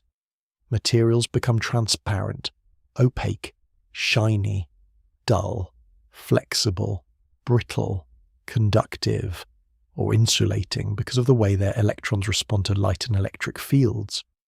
Colour comes from how matter absorbs and reflects different forms of electromagnetic radiation. A red apple, a blue flame, a clear window, a copper wire, and a black stone all owe their familiar behaviour to quantum fields acting through matter. Conductivity is another example. In metals, some electrons can move through the material more freely, allowing electric current to flow. In insulators, electrons are more tightly bound, so current does not pass easily. In semiconductors, the behaviour sits between those extremes and can be controlled with remarkable precision. That controlled quantum behaviour is the basis of modern electronics, from computer chips to phone screens. It is a calm reminder that quantum physics is not only hidden in particle accelerators, it is also hiding in a charger cable, quietly making itself useful. The nucleus has its own field-based story. Protons and neutrons are not solid little balls at the centre of atoms. They are composite particles made from quarks, held together by gluon fields through the strong interaction. Most of the mass of protons and neutrons does not come directly from the small rest masses of their quarks. It comes from the energy of the strong interaction inside them, from the motion of quarks and the energy stored in gluon fields. Since protons and neutrons make up nearly all the mass of ordinary atoms, much of the weight of everyday matter is field energy held inside atomic nuclei. This is where the title becomes practical. What reality is made of does not only mean rare particles briefly appearing in powerful machines. It means the deep field structure behind wood, water, skin, stone, air, stars, and the loyal tea mug sitting beside someone at an unreasonable hour. A mug is not less real because its mass, solidity, colour, and chemistry arise from quantum fields. It is real because those fields behave consistently enough to make stable matter possible. Ordinary reality is built from quantum rules that operate quietly beneath experience. Electrons fill states. The Pauli exclusion principle gives atoms structure.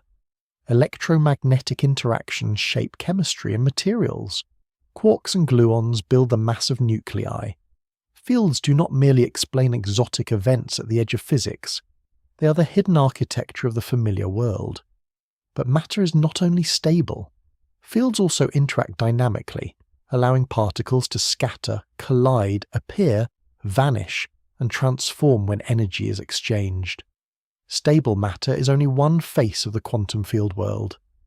Atoms can sit calmly in a table, electrons can hold their places in chemical bonds, and protons can remain tucked inside nuclei for longer than any human story can follow. But fields are not frozen structures. They interact. Their excitations can influence one another, exchange energy, change direction, transform, appear, or disappear. What looks like a particle interaction is, at the deeper level, an interaction between quantum fields. In this picture, particles are not tiny billiard balls knocking into one another with neat little clicks. They are excitations of fields, and when they meet, the relevant fields respond according to their rules. An electron approaching another electron does not need to touch it in the everyday sense. Both belong to the electron field and interact through the electromagnetic field. The measurable result may be that the electrons scatter away from one another. The deeper description involves field interactions, probabilities, and the exchange of energy and momentum. Scattering is one of the most powerful ways physicists investigate what reality is made of. The idea is beautifully simple in spirit. To learn about something too small to see directly, send something toward it and watch what comes away. It is a little like trying to understand the shape of an unseen object in a dark room by rolling marbles at it and listening carefully to where they bounce. This is not usually recommended for home decorating, but it works rather well in particle physics, provided the marbles are replaced by carefully prepared particles, and the dark room is replaced by extremely expensive machinery. Scattering experiments reveal hidden structure. Ernest Rutherford's gold foil experiment showed that atoms have tiny dense nuclei because alpha particles sometimes bounce back at surprisingly large angles. Later, deep inelastic scattering experiments at the Stanford Linear Accelerator Center showed evidence that protons and neutrons contain smaller constituents, now understood as quarks. The pattern of scattering becomes a kind of message. It tells physicists how particles interact, what internal structure may be present, and which field theories describe the behavior most accurately. High-energy particle colliders are powerful microscopes, although they do not work like ordinary microscopes with lenses and light. To probe smaller distances, physics needs higher energies. This is linked to the wave nature of particles. Shorter wavelengths can resolve smaller structures. In a collider, particles are accelerated to enormous energies and smashed together so that the resulting interactions can reveal deeper layers of matter. The Large Hadron Collider at CERN, with its underground ring about 27 kilometers around, is the most famous modern example. Fermilab in the United States and earlier accelerator programs around the world have also played major roles in exploring the particle world. The detectors around these collision points are immense scientific instruments. At CERN, the Atlas collaboration and the CMS collaboration built detectors large enough to record the complicated sprays of particles produced in proton collisions. These detectors do not simply take a picture of a tiny impact. They reconstruct events from tracks, energy deposits, decay products, and statistical patterns. A single collision may produce many particles, and the important clue may be hidden in the combined pattern of millions or even billions of events. Particle physics is partly the art of persuading chaos to fill in a form. Feynman diagrams help physicists organize these possibilities. A diagram might show two electrons scattering, an electron emitting a photon, or a particle and antiparticle annihilating. The lines and meeting points are useful because they correspond to mathematical terms in a calculation. They make the bookkeeping of quantum field theory more manageable, but they should not be mistaken for little movies of particles literally travelling along drawn paths. A Feynman diagram is not a secret photograph of reality. It is a calculation tool, a way of adding up possible contributions to the probability of an interaction. That word probability is essential. Quantum field theory usually does not predict one guaranteed outcome for a single event. It predicts probabilities for different possible outcomes. This connects back to Max Born's probability interpretation of the wave function. In quantum physics, the theory can tell physicists how likely different results are, and when many events are measured, the predicted pattern can be tested with extraordinary precision. A single collision may be unpredictable in detail, but a large number of collisions can reveal an elegant statistical order. This is why particle physics depends so heavily on repeated measurements. One event may be interesting, but a pattern of events is far more powerful. If a theory predicts that certain particles should appear with a particular probability, or that scattering should happen more often in one direction than another, experiments can compare those predictions with real data. When the agreement is strong, confidence grows. When the agreement fails, something deeper may be missing. The dynamic field picture makes the universe feel less like a collection of fixed pieces and more like a set of rules for possible events. Particles can scatter because fields interact. New particles can appear when energy is concentrated in the right way. Unstable particles can decay into lighter ones. Antimatter can annihilate with matter and produce photons or other particles. These are not violations of order. They are order expressed through quantum fields. Yet calculating these interactions is not simple. The same theories that describe them can produce infinities, complicated corrections, and scale-dependent behavior. To make precise predictions, physicists need mathematical tools such as renormalization, and they often use effective field theories that describe nature accurately within a particular range of energies. The interactions reveal reality, but the language needed to describe them has its own hidden depth. Quantum field theory is one of the most successful frameworks in science, but its success did not arrive neatly wrapped with a little bow. In its early forms, the mathematics often produced infinities. That is a worrying result in almost any situation. When a calculation meant to describe the charge or mass of a particle seems to grow without limit, the first reaction is not usually calm satisfaction. It is more like a physicist staring quietly at the page and wondering whether the universe has just handed in its resignation. These infinities appeared most famously in quantum electrodynamics. The theory described electrons, positrons, and photons with extraordinary promise, but when physicists tried to calculate the details of how these fields interacted, certain quantities seemed to become infinite. A particle interacting with its own field or with the quantum fluctuations around it could produce corrections that looked mathematically unmanageable. If left untreated, these infinities would make the theory useless, because real measurements do not return infinite answers. The electron has a definite measured mass. It has a definite measured electric charge. Nature, thankfully, is not wandering around with infinite values spilling out of its pockets. Renormalization was the method that made the theory work. The basic idea is that some quantities appearing in the raw mathematics are not directly the quantities measured in experiments. The theory may begin with bare values, but the physical values are the ones shaped by interactions and observed in the real world. Renormalization connects the theoretical description to measured quantities such as the electron's observed mass and charge. Instead of treating the infinities as final physical predictions, physicists learned how to absorb them into the definitions of measurable quantities and extract finite, testable results. This was not a casual act of mathematical tidying. The infinities were not simply ignored, hidden under a rug, and politely never mentioned again. Renormalization became a precise procedure. It allowed quantum electrodynamics to make predictions of extraordinary accuracy, including the anomalous magnetic moment of the electron and the Lamb shift in hydrogen. The success of these predictions showed that the method was not just a trick. It was revealing something important about how physical theories relate to measurement.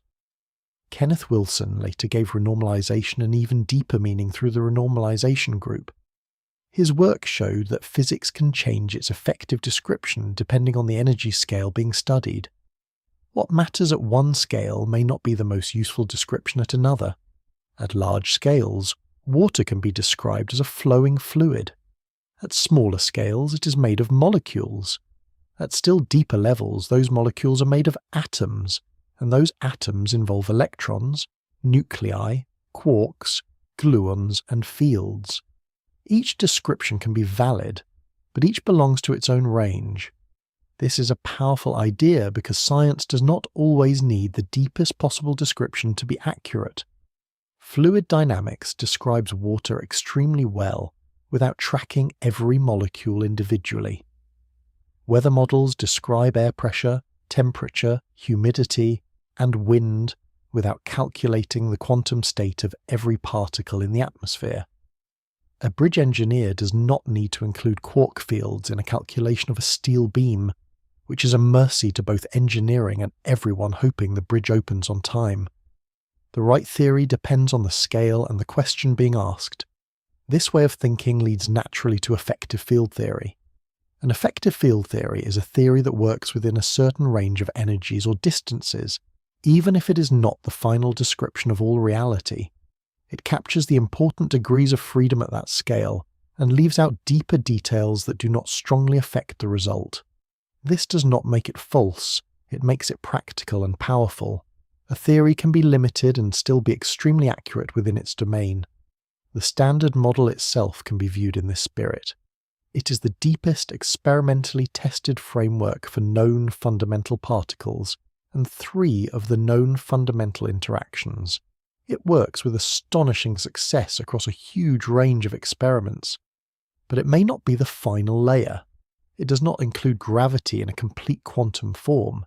It does not explain dark matter. It does not explain dark energy. It does not fully explain why the particle masses and interaction strengths have the values they do. It may be a magnificent effective theory, one that describes the known field structure of reality at accessible energies, while hinting that something deeper may remain. This does not weaken quantum field theory as an answer to what reality is made of. It makes the answer more honest. The deepest tested structure of known matter is field-based. Particles are excitations of fields. Forces arise from field interactions and symmetries. The vacuum is a physical state of fields. But physics also teaches humility. A successful theory can be profound without being final. It can reveal the working structure of nature at one scale, while leaving open the possibility that a larger framework lies beneath or beyond it. Renormalization shows that reality is not described by a single flat picture at every scale. Effective field theory shows that different layers of description can be valid, depending on how closely nature is being examined. The mathematics still works because it is tied carefully to measurement, scale, and physical meaning. From particle collisions and atomic shifts, the same field ideas can also reach outward, into the early universe, where extreme energy shaped matter, radiation, symmetry, and the first structure of cosmic history. The field picture does not belong only to laboratories, particle detectors, and carefully measured beams of particles. It also reaches outward, into the earliest moments of the universe, when matter and radiation existed in conditions far beyond anything found in ordinary life. Today, the universe is cold and wide by comparison. Galaxies drift across enormous distances. Atoms can survive. Light can travel for billions of years through intergalactic space. But in the very early universe, everything was hotter, denser, and more energetic. Under those conditions, quantum fields were not a hidden detail beneath familiar matter. They were central to the behavior of everything.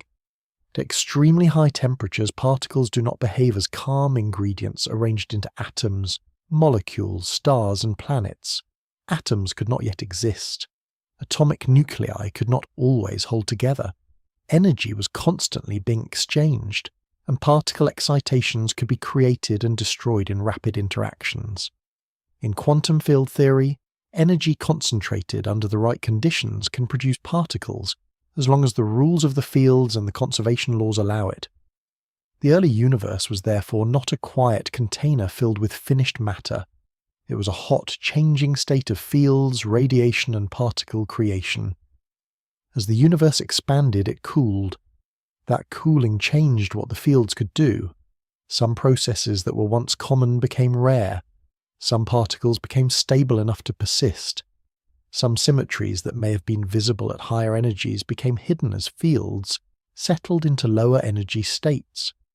This is where symmetry breaking becomes important. A symmetry can exist in the deeper laws, while the actual state of the universe no longer displays it in an obvious way. The Higgs field is one of the most important examples, because its non-zero value in empty space helps give mass to certain fundamental particles. One major event in this broad story is the electroweak transition. At very high energies, electromagnetism and the weak interaction are understood as parts of a unified electroweak force. As the universe cooled, the Higgs field settled into its present non-zero state, and the electroweak symmetry became hidden.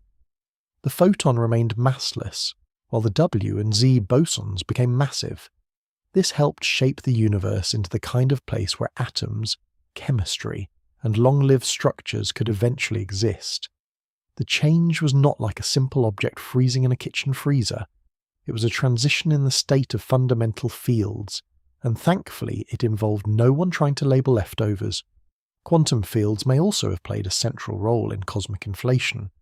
A leading theoretical idea first developed in the early 1980s by Alan Guth, and later expanded in important ways by Andre Linde and others. Inflation proposes that the very early universe underwent an extremely rapid expansion for a tiny fraction of a second. The details remain an active area of research, and scientists are careful about which versions of inflation are supported, weakened, or still uncertain. But the broad idea has been influential because it can help explain why the observable universe looks so smooth on large scales, while still containing the small irregularities that later grew into galaxies and clusters of galaxies. One of the most fascinating possibilities is that quantum fluctuations in the early universe became the seeds of cosmic structure.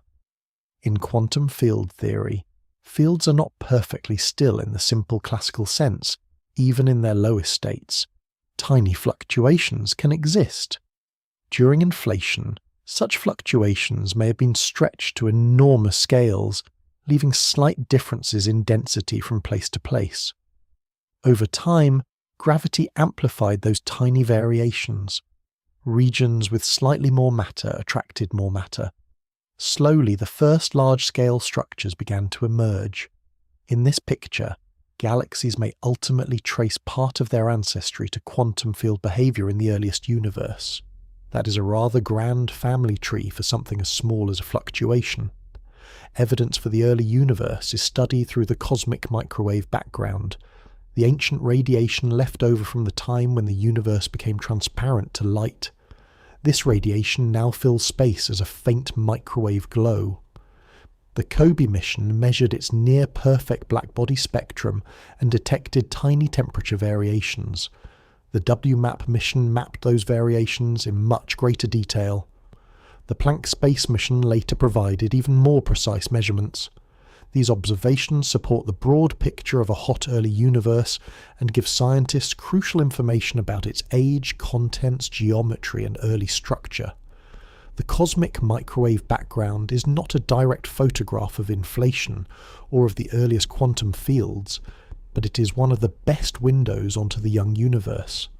Its tiny temperature differences carry information about the conditions from which galaxies eventually grew. Modern cosmology therefore depends on both general relativity, which describes the large-scale behavior of space-time and gravity, and quantum field theory, which describes matter, radiation, and particle processes at high energies. This is where the story becomes both powerful and incomplete. Quantum fields are essential to understanding the early universe, particle creation, symmetry breaking, and the origin of structure. But the biggest missing piece remains gravity. The universe began in conditions where quantum physics and gravity both mattered deeply, yet science still does not have a complete, experimentally confirmed quantum theory of gravity. The field picture reaches astonishingly far, from electrons in atoms to the afterglow of the early cosmos, but at the edge of the beginning, space-time itself asks for a deeper explanation. There is one force that has been quietly waiting outside the neat field catalogue. It is the oldest force in human experience, the one felt in every footstep, every falling object, every tide, every orbit, and every planet held around a star. Gravity feels familiar because it is always there, shaping the large world with patient authority. Yet in modern physics, gravity is also the force that refuses to fit comfortably into the same quantum field framework as the others. Albert Einstein transformed the understanding of gravity with general relativity in 1915. In Newton's picture, gravity could be treated as a force acting between masses. This remains extraordinarily useful for many calculations, but general relativity describes gravity in a deeper way. Matter and energy shape space-time, and the curved space-time then guides the motion of matter and light. A planet orbiting the Sun is not simply being pulled by an invisible string, it is moving through curved space-time following the natural path allowed by that geometry. This is one of the most beautiful ideas in science, and also one of the hardest to combine with quantum theory. The Standard Model describes electromagnetism, the weak interaction, and the strong interaction through quantum fields. It treats particles as excitations of fields, and it explains interactions through field rules, symmetries, and measurable probabilities. Gravity, however, is described by general relativity as the geometry of space-time itself. The difficulty is not simply that physicists have forgotten to add gravity to the list, as if it were sitting at the bottom of a drawer under some old conference badges. The problem is deep. Quantum field theory usually assumes a space-time background in which fields exist, while general relativity says space-time itself is dynamic. Physicists have considered how gravity might look if it were quantized.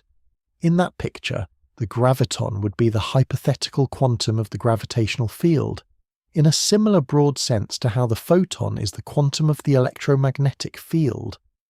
A graviton, if it exists, would be massless and would carry gravitational interaction. But gravitons have not been directly detected. Gravity is incredibly weak compared with the other fundamental interactions at the scale of individual particles, making a single graviton extraordinarily difficult to observe.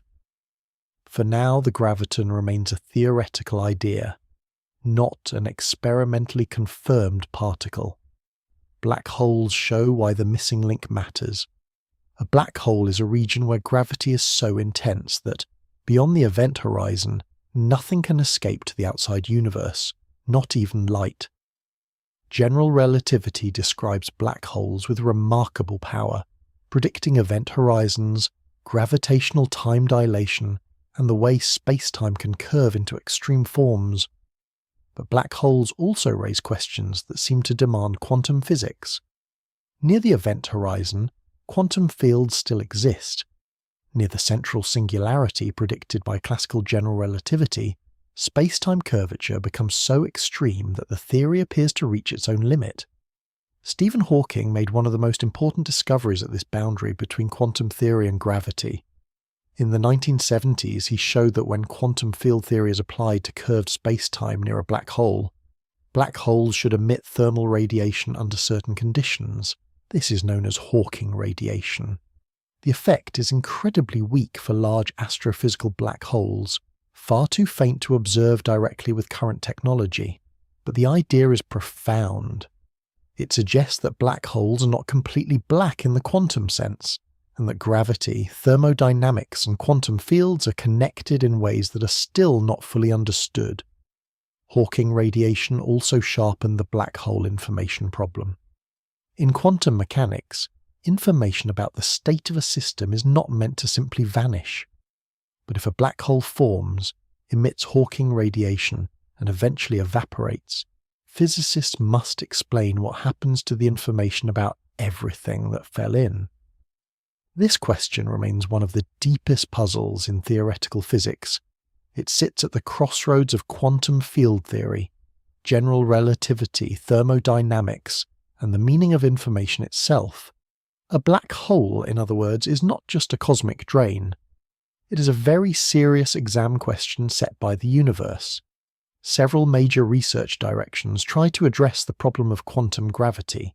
String theory suggests that the fundamental ingredients may be tiny, vibrating strings rather than point-like particles, and it naturally includes a graviton-like excitation. Loop quantum gravity attempts to describe space-time itself as quantized, with geometry having a discrete underlying structure. Effective quantum gravity treats general relativity as an effective field theory that can make useful predictions at energies below the scale where a complete theory is required. Each approach has produced valuable insights, but none has been experimentally confirmed as the final theory of quantum gravity. This is why the story of what reality is made of must remain honest at the edges. Quantum field theory is astonishingly powerful. It describes particles, forces, fields, interactions, the vacuum, atoms, and high-energy processes with extraordinary success. It helps explain why matter is stable, why light behaves as it does, why fields can produce particles, and why the standard model works so well. But it does not yet give a complete account of gravity. It does not fully explain what happens at the centre of black holes or at the earliest moments of the universe, where quantum physics and space-time geometry both become unavoidable. So the deepest tested answer remains field-based, but not finished. Reality, as far as experiments have taken it, is made from quantum fields and their excitations, shaped by symmetries and interactions. Yet where gravity becomes extreme, the map begins to fade at the edges. The known structure is extraordinary, but the final foundation may still be waiting beyond the reach of current theory. So, what is reality made of? The deepest tested answer from quantum field theory is not that reality is made from tiny solid objects in the ordinary sense. It is not a box of miniature beads scattered through emptiness, colliding and combining like specks of dust in a sunbeam. That picture can be useful at some levels, but it does not reach the foundation that modern physics has tested most carefully. According to quantum field theory, known reality is better described as a set of interacting quantum fields. These fields extend through space and time. What appears as a particle is an excitation of one of those fields, a measurable ripple in something deeper than the particle itself. An electron is an excitation of the electron field. A photon is an excitation of the electromagnetic field. Quarks are excitations of quark fields. Gluons belong to the fields of the strong interaction. The W and Z bosons belong to the weak interaction. The Higgs boson is an excitation of the Higgs field. This does not make particles unreal. It makes them more subtle. A particle can strike a detector, transfer energy, leave a track, build an atom, or carry light across space. It is real in every experimental sense that matters, but its deeper identity is not that of a tiny hard pellet. It is an event in a field, a quantist expression of a structure that is more spread out than ordinary intuition expects. Forces also change meaning in this picture. They are not merely invisible strings pulling things around. Electromagnetism, the weak interaction, and the strong interaction arise through field interactions shaped by symmetry. Electrons interact through the electromagnetic field. Quarks are confined by the strong interaction through gluon fields. The weak interaction allows certain particles to transform, changing one kind of quark into another and helping drive processes such as beta decay. These forces are not added onto reality from the outside. They are part of the field structure itself. Even empty space becomes less empty. The quantum vacuum is not absolute nothingness. It is the lowest energy state of quantum fields. Remove the ordinary particles, remove the dust, remove the light, and the fields remain. Effects such as the Casimir effect and the Lamb shift show that the vacuum is not just a blank stage waiting politely for physics to arrive. It has structure. It can influence measurable things.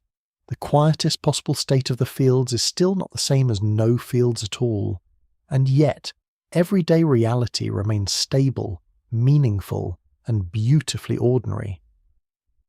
Quantum field theory does not turn the world into a dream or a trick. A table remains solid. Water remains wet. Skin remains warm. Stars continue to shine. A tea mug still performs its noble duty with surprising reliability. The deeper field structure does not replace the familiar world with unreality. It builds the familiar world. Atoms exist because electrons occupy quantum states around nuclei. Chemistry exists because electromagnetic interactions shape how atoms bond. Matter has solidity because quantum rules such as the Pauli exclusion principle and electromagnetic repulsion prevent atoms from simply passing through one another. The large-scale world feels classical because countless quantum interactions combine into stable patterns. This is one of the quiet wonders of physics. The strange does not destroy the familiar, it supports it. The same field principles that describe particle collisions also underlie colour, conductivity, transparency, radio waves, lasers, semiconductors, medical imaging, and the chemistry of life.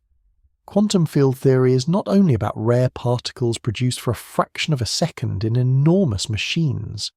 It is also about the deep structure behind wood, water, stone, air, blood, sunlight, and the atoms in the body listening to this sentence. The evidence for this view is exceptionally strong. Quantum electrodynamics predicts the behavior of electrons and photons with extraordinary precision. Atomic measurements, including tiny shifts in hydrogen energy levels, agree with field-based calculations. Particle accelerators have revealed the structure of matter at extremely small scales. The Standard Model has organized the known fundamental particles and 3 fundamental interactions into a single framework. The discovery of the Higgs boson at the Large Hadron Collider by the ATLAS and CMS collaborations at CERN confirmed that the Higgs field was not just an elegant idea, but part of the measurable world. Still, honesty matters. Quantum field theory is not the final, complete answer to every question. Gravity does not yet fit into the Standard Model in a fully confirmed quantum form. Dark matter appears to shape galaxies and cosmic structure, but its particle identity remains unknown. Dark energy is linked to the accelerating expansion of the universe, but its deep nature is still unclear. Neutrino masses show that the original Standard Model needed extension. The imbalance between matter and antimatter remains a major open problem. The theory is astonishingly powerful, but the edges of the map are not finished. So reality appears less like a collection of tiny things and more like a vast structured activity. Fields fill the description, symmetries guide the rules, interactions create events, particles appear as measurable excitations. The vacuum is not empty in the old simple sense. Matter is stable because the underlying fields behave with extraordinary consistency. What reality is made of, as far as modern physics has tested it, is not solidness all the way down, but fields, patterns, constraints, energy, and events woven together into the world that feels so calmly solid above. The calmest answer is also one of the strangest. According to quantum field theory, known reality is not best described as a collection of tiny solid objects sitting inside empty space. That older picture is useful in some places, but it does not reach the deepest tested level. The more precise answer is that known reality is described as a set of interacting fields, spread through space and time, whose excitations appear as particles. These fields shape matter, light, forces, and even the vacuum itself. That does not mean the familiar world is less real. It means the familiar world is built from something subtler than ordinary experience suggests. A particle can still strike a detector, an electron can still carry charge, a photon can still deliver light. A quark can still help form the inner structure of protons and neutrons. These things are real as observed events, measurable excitations, and physical ingredients of the world. But the deeper theory describes them not as little hard beads, but as ripples in underlying fields. The journey to this view began with the ordinary solidity of matter and the classical physics that once seemed able to explain almost everything. Isaac Newton gave science a universe of motion, force, gravity, and calculation, where planets, falling objects, machines, and tides could be understood with extraordinary success. Then Michael Faraday changed the imagination of physics by treating invisible influence as something distributed through space. James Clerk Maxwell gave that idea mathematical power, showing that electricity, magnetism, and light belong to one electromagnetic field. Then the old picture began to crack. Max Planck found that the light emitted by hot objects could only be explained if energy was exchanged in discrete amounts. Albert Einstein showed that the photoelectric effect made sense if light arrived in particle-like packets, later called photons. Quantum mechanics grew from these problems, revealing that matter and light did not behave like simple classical objects. Electrons occupied quantum states. The wave function described probabilities. Werner Heisenberg's uncertainty principle showed that some limits were built into nature's description, not just into human measurement. Paul Dirac then helped bring quantum mechanics together with special relativity, and the theory pointed toward antimatter. Quantum field theory became necessary because particles could be created, destroyed, and transformed. Richard Feynman, Julian Schwinger, Shinichiro Tominaga, and Freeman Dyson helped shape quantum electrodynamics into an astonishingly precise theory of electrons, positrons, and photons. It showed that the electromagnetic world was not only beautiful in theory, but measurable to extraordinary accuracy. The Standard Model expanded this field-based view into a wider catalogue of known particles and three fundamental interactions. It described quarks, leptons, photons, gluons, the W and Z bosons, and the Higgs boson through the language of fields. The Higgs field helped explain why certain fundamental particles have rest mass. Quantum chromodynamics described the strong interaction, where quarks and gluons create the hidden energy inside protons and neutrons. The weak interaction revealed that particles could change identity, powering beta decay, shaping neutrino physics, and influencing the processes inside stars. Even the vacuum became part of the story. Empty space was no longer simple nothingness. It became the lowest energy state of quantum fields, capable of producing measurable effects such as the Casimir effect and the Lamb shift. The early universe also came into view as a place where quantum fields shaped matter, radiation, symmetry breaking, and possibly the first seeds of cosmic structure. From ordinary atoms to the afterglow of the early cosmos, the field picture reached astonishingly far. But quantum field theory is not a vague claim that everything is energy. That phrase can sound profound while explaining almost nothing. Quantum field theory is different. It is a precise scientific framework built from mathematics, measurement, prediction, and experiment. It is supported by atomic physics, particle accelerators, quantum electrodynamics, the Standard Model, and the discovery of the Higgs boson at the Large Hadron Collider by the ATLAS and CMS collaborations at CERN. Its strength is not that it sounds mysterious, its strength is that it works. And still, the answer is not complete. Gravity remains outside the Standard Model in a fully confirmed quantum form.